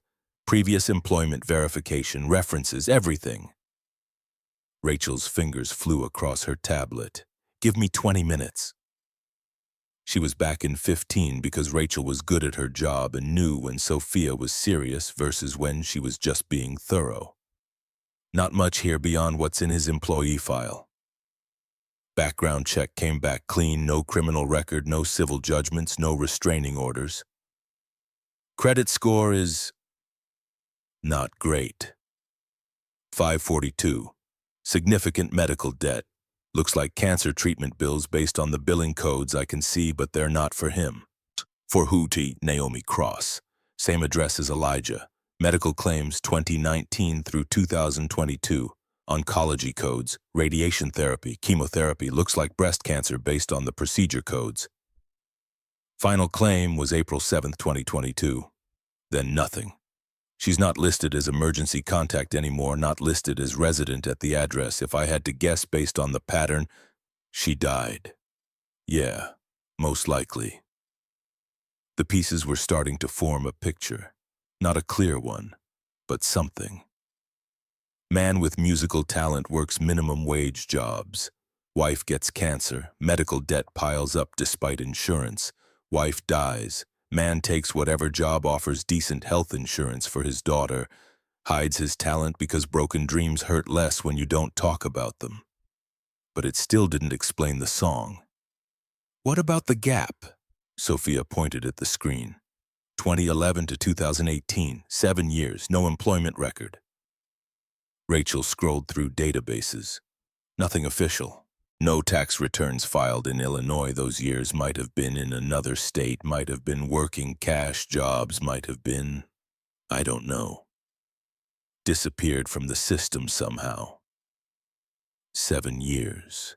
The kind of gap that spoke of something catastrophic. Prison. Hospitalization. Fleeing something or someone. or rebuilding yourself from scratch after everything fell apart. Anything else? One thing, small detail might be nothing. Rachel pulled up another screen. His hire date, September 14th, 2022. That's 5 months after the last medical claim for Naomi Cross. 5 months after she presumably died. He would have needed new health insurance, needed stable employment, needed to take care of his daughter. Yeah. Sophia stared at the file for a long moment.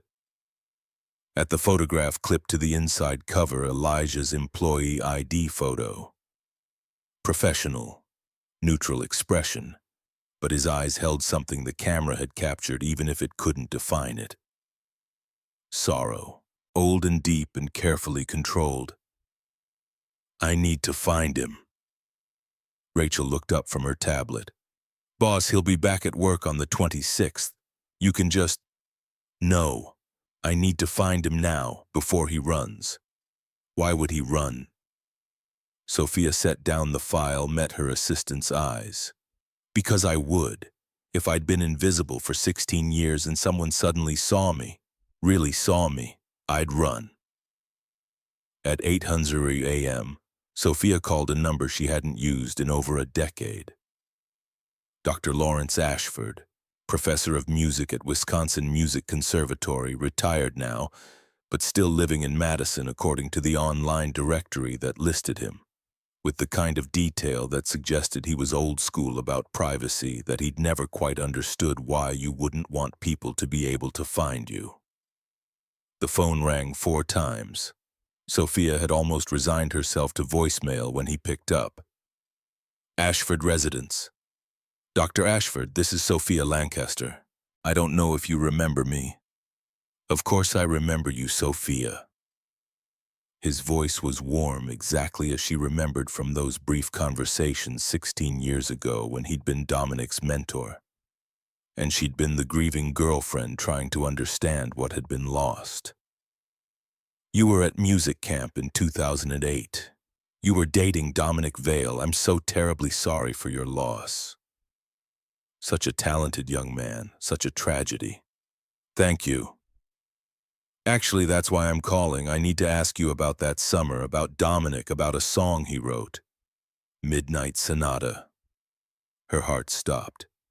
You remember it? Of course. Dominic worked on it for weeks, obsessed over it.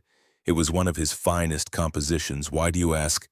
Because someone played it last night, someone who shouldn't know it, and I need to understand how that's possible. There was a long pause on the other end of the line.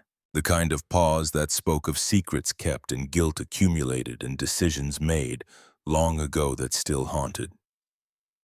Sophia, where are you? Can you come to Madison? Why can't you just tell me over the phone? This is a conversation that needs to happen in person. Please, it's important.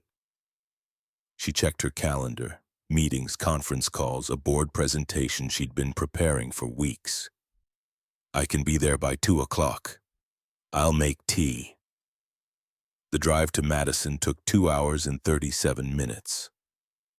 Sophia drove in silence, no radio, no podcasts, no calls, just the hum of tires on highway and the sound of her own thoughts spiraling through 16 years of memories that might not be memories at all, but elaborate constructions built on false foundations. Dr. Ashford's house was a small cottage on the outskirts of town.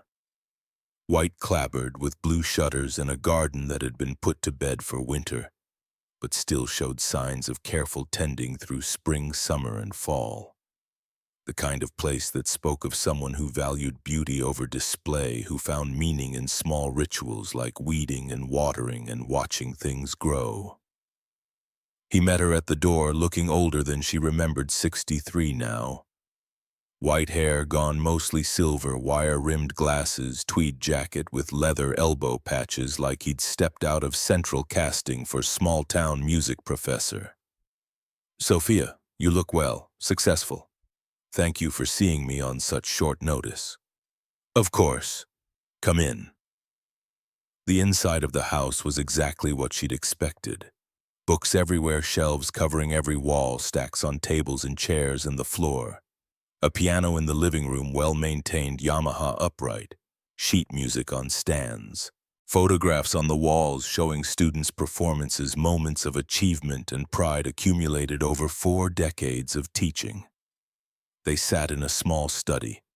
Dr. Ashford poured tea from a pot that looked older than Sophia Earl Grey, that reminded her of her mother who used to make it before the aneurysm. "Tell me what happened," he said simply. So Sophia told him. About the Christmas party.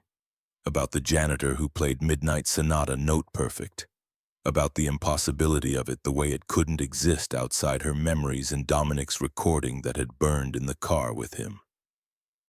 Dr. Ashford listened without interrupting. When she finished, he was quiet for a long moment, staring into his teacup like it might contain answers. Then, "Sophia, I need to tell you something. Something I should have told you 16 years ago but didn't because I thought it would hurt you more than help. Because I was a coward who prioritized a dead student's reputation over a living student's truth." His hands shook slightly as he set down his teacup. Dominic didn't write Midnight Sonata, not all of it.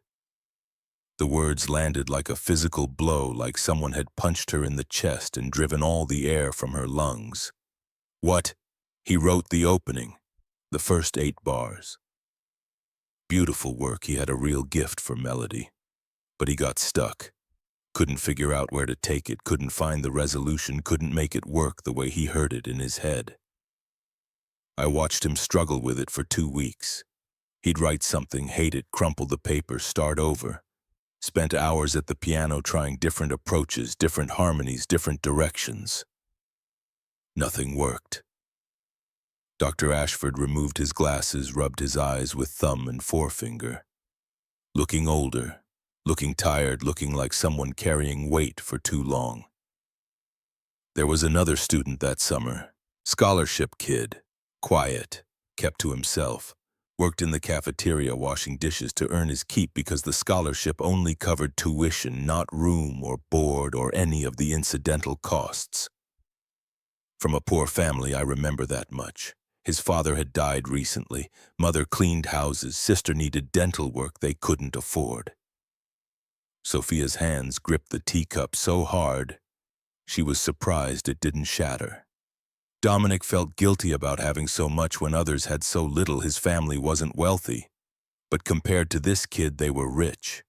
So he befriended him, brought him leftovers from the dining hall, let him use the practice rooms during off hours, and when he got stuck on Midnight Sonata, he asked this kid for help. What happened? The kid listened to what Dominic had, those 8 bars, went away for 2 days, came back with it completed, turned that fragment into something extraordinary, the kind of composition that comes once in a lifetime if you're lucky. Sophia felt tears burning behind her eyes, felt her entire understanding of the past 16 years dissolving like salt in water. And Dominic took credit. Dominic wanted to tell you the truth. I know that for certain because he came to me about it, asked for advice about what to do, but the other student said no. Said you deserved to have something beautiful from someone who belonged in your world, someone who could give it to you properly. Dr. Ashford put his glasses back on, looked at her directly. I never corrected the record after Dominic died.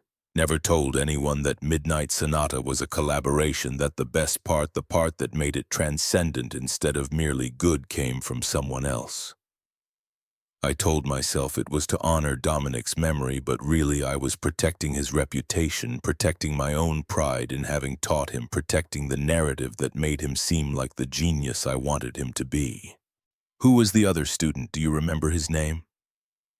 Dr. Ashford stood, walked to a filing cabinet, pulled out old records yellowed with age, flipped through pages of student rosters and scholarship recipients and work-study assignments. Summer 2008.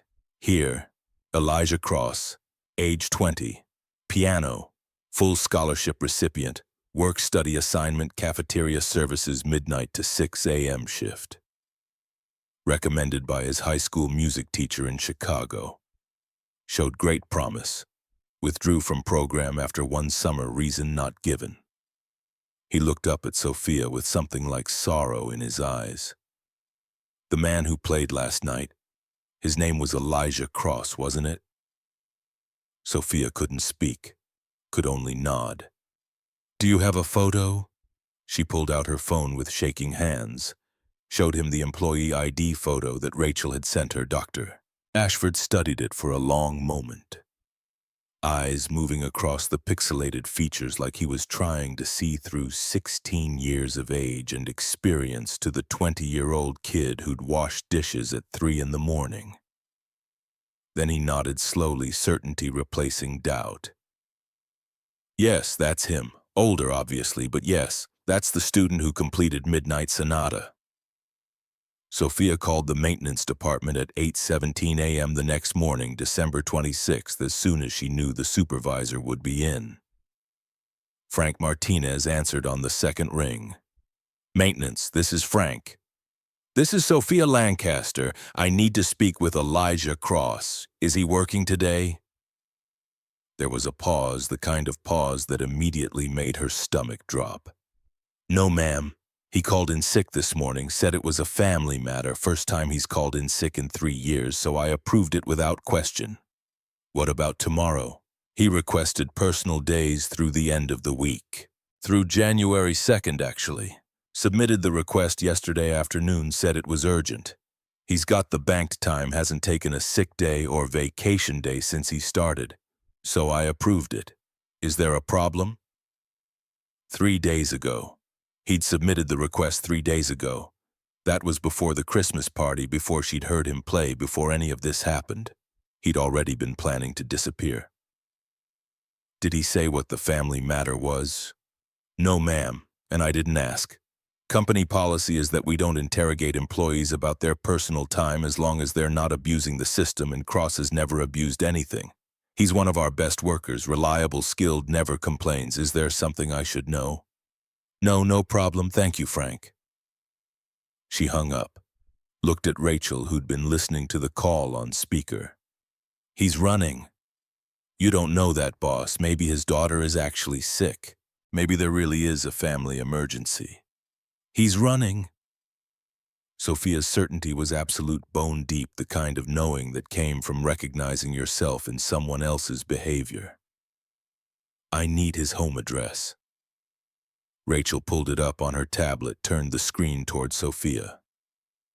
2247 South Halsted Street. Apartment 3C, Chicago IL 60608, South Side. Not a great neighborhood based on the zip code, not the worst Chicago had to offer, but not somewhere you'd choose to live if you had better options. Sophia stood, grabbed her coat. I'm going there. Boss, you can't just show up at an employee's home address unannounced. There are policies, HR concerns. If he files a complaint about harassment, then I'll deal with it. But I'm not letting him vanish. She was in her car, black Mercedes S-Class that she barely drove because parking in Chicago was a nightmare. And she usually took car service by 9:03 a.m. GPS said 23 minutes in current traffic. She made it in 18, driving with the kind of focused intensity that made other drivers nervous, changing lanes. Without signaling, taking risks she'd normally never take, motivated by fear that she couldn't quite name, but felt in her chest like pressure. The building was exactly what she'd expected based on the neighborhood. 4 stories of brown brick that had once been red but had faded under decades of Chicago weather and pollution. Fire escapes zigzagging down the front like scars on skin, windows with bars, not decorative wrought iron but functional security bars that spoke of break-ins and property crime and the economics of poverty.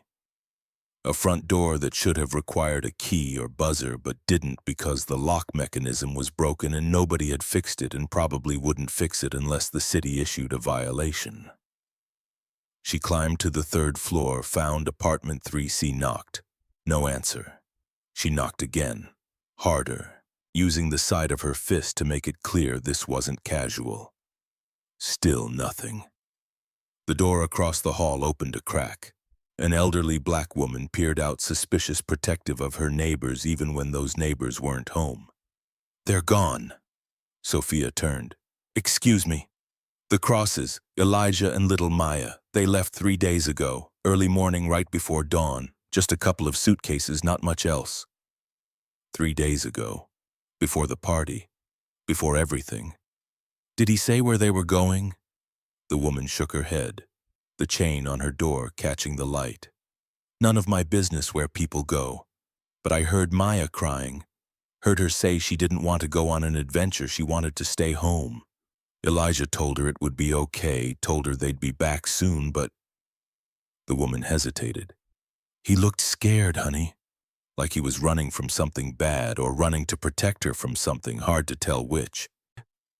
Sophia felt panic claw at her chest, felt control slipping like sand through fingers.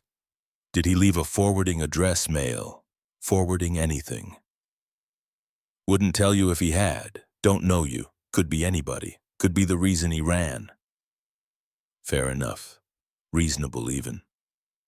Sophia thanked her, turned away before the woman could ask questions she couldn't answer. Went back downstairs to find the building manager's office, a cramped room that smelled of cigarettes and old coffee, and the particular staleness of air that hasn't been refreshed in years. The manager was a white man in his 50s with the resigned exhaustion of someone who'd given up on most things years ago. "I'm looking for Elijah Cross, apartment 3C. He moved out, paid through the end of the month like the lease required, left the place clean, that's all I know." "Did he leave a forwarding address?" "No." "Did he say anything about where he was going? Why he was leaving?" "Lady, I don't interrogate my tenants. He paid his rent on time, he kept his place clean, he didn't cause problems, that's all I cared about.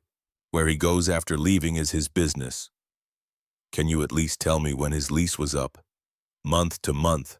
Has been for 2 years. He could leave any time with 30 days' notice, which he gave, so we're square." Dead end.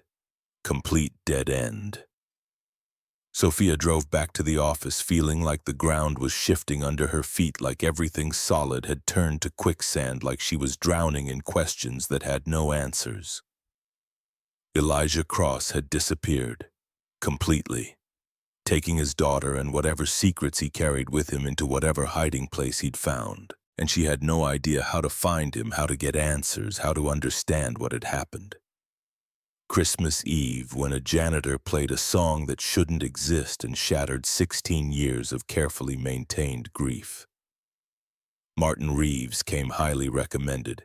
58 years old, former FBI, 23 years in the Bureau before retiring to private investigation work. The kind of man who could find anyone who specialized in skip traces and missing persons and people who didn't want to be found. He came to her office the next afternoon, listened to her explanation without taking notes, because he had the kind of memory that didn't need them. "I need you to find someone. Elijah Cross, 36 years old, has a 7-year-old daughter named Maya. Last known address was South Halsted, but he moved out 3 days ago. No forwarding address, I need to know where he is." Reeves studied her with eyes that had seen too much to be impressed by wealth or position. "Can I ask why this personal or professional? Does it matter? It matters for how I approach the search and how I bill you and whether I'm comfortable taking the case. I don't do stalking cases, don't help people find ex-partners who left for good reason, don't participate in harassment disguised as legitimate inquiry." Fair question, legitimate concern. It's about a song. He played something that I thought was written by someone who died 16 years ago. I need to understand how he knows it, that's all. No ulterior motives. Reeves considered this, decided it passed whatever ethical threshold he maintained. Standard rate is $300 per hour plus expenses. I'll start with the easy stuff: credit cards, cell phone, DMV records, social media. If that doesn't work, I'll get creative. Give me 72 hours. He was back in 64 hours with nothing. No credit card activity under Elijah Cross or Maya Cross anywhere in the country since December 23rd. Last transaction was a gas station on Route 41, but the card hasn't been used since. No cell phone activity. Looks like he either turned it off or ditched it because the last ping was from a tower near his old apartment 3 days ago. No DMV records showing vehicle registration in his name. No social media presence that I can find. No flight bookings, no bus tickets, no car rentals, no hotel reservations under either name. How is that possible? You can't just vanish in 2024. There are cameras everywhere, digital trails everywhere. You can if you know how. Reeves leaned back in his chair. Cash-only transactions. Burner phone or no phone. Friend's place or cheap motel that doesn't check ID too carefully. Could be anywhere within 500 miles. Could be in the apartment next door using a fake name. This guy knows how to be invisible, which suggests either prior experience disappearing or serious motivation to stay hidden. So you can't find him. I didn't say that. I said it'll take longer and cost more. I can canvass homeless shelters, check low-rent motels, run facial recognition on traffic cameras if you want to get into legally gray territory. But Ms. Lancaster, I need you to understand. If someone really wants to disappear in this country, if they're willing to go without modern conveniences and live off the grid, they can. Especially if they don't have much anchoring them to begin with. No mortgage, no car payments, just a daughter and enough cash to get by for a while. For 2 weeks, Sophia paid Reeves to search. Paid him to check every shelter, every cheap motel, every place someone might hide with a 7-year-old child. Nothing. Elijah and Maya Cross had vanished as completely as if they'd never existed. Every evening for those 2 weeks, Sophia stayed late at the office.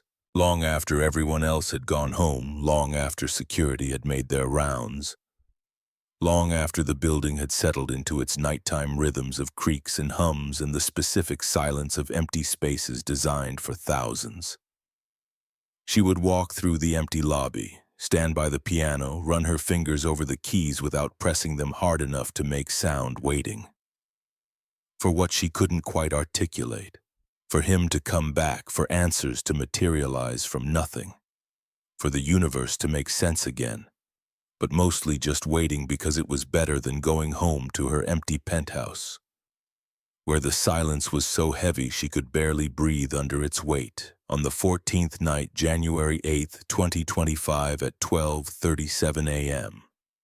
According to her phone, when she checked it after she descended from her office, drawn by something she couldn't name. Instinct, maybe, or hope, or the kind of magical thinking that grief and confusion can produce. The elevator doors opened onto the lobby. Elijah Cross sat at the piano, not playing, just sitting, his scarred right hand resting on the closed fallboard, his head bowed like a man in prayer or preparing for confession or gathering courage for something difficult.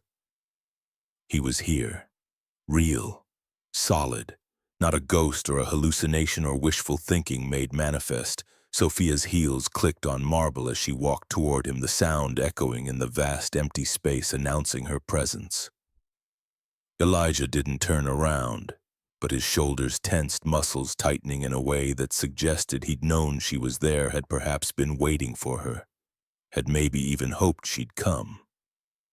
She stopped 10 feet away, close enough to speak normally. Far enough to give him space to run if he chose to maintain some pretense of professional distance, to not crowd him into feeling cornered. "You came back." His voice emerged quiet when he finally spoke, resigned, tired, like someone who'd spent 2 weeks running and had finally decided to stop. "I shouldn't have run in the first place. Why did you?" Now he turned, pivoting on the piano bench to face her, his gray-green eyes meeting her ice-blue ones with a directness that felt brave or reckless or both. "Because Maya asked me why we left, why we were sleeping in a motel in Indiana, why we couldn't go back to our apartment, to her school, to her friends. and I couldn't give her a good answer that made sense to a 7-year-old. He stood slowly, deliberately, like his body hurt, or he was just tired beyond measure. She liked it here, liked the cookies your assistant gave her, liked watching the Christmas lights, like the nice lady CEO who stood up for us when that man was mean. She said running away from nice people was wrong, and she's 7 years old and somehow smarter than her 36-year-old father. Where is she now? Motel 6 blocks from here. Neighbor's daughter is watching her for $20 and the promise I'd be back in an hour. I needed... He trailed off, gestured vaguely at the piano. I needed to explain, or try to. You deserve that much. Sophia moved closer, closing half the distance between them. I went to Dr. Ashford. He told me about the song, about how Dominic didn't finish it, about the scholarship student who completed it. She saw Elijah's jaw clench, saw his hands curl into fists and then deliberately relax. Was it you? The question hung between them for a long moment. Then Elijah nodded slowly. Yes, it was me. And with that single word, 16 years of carefully maintained grief collapsed like a building whose foundation had turned to sand.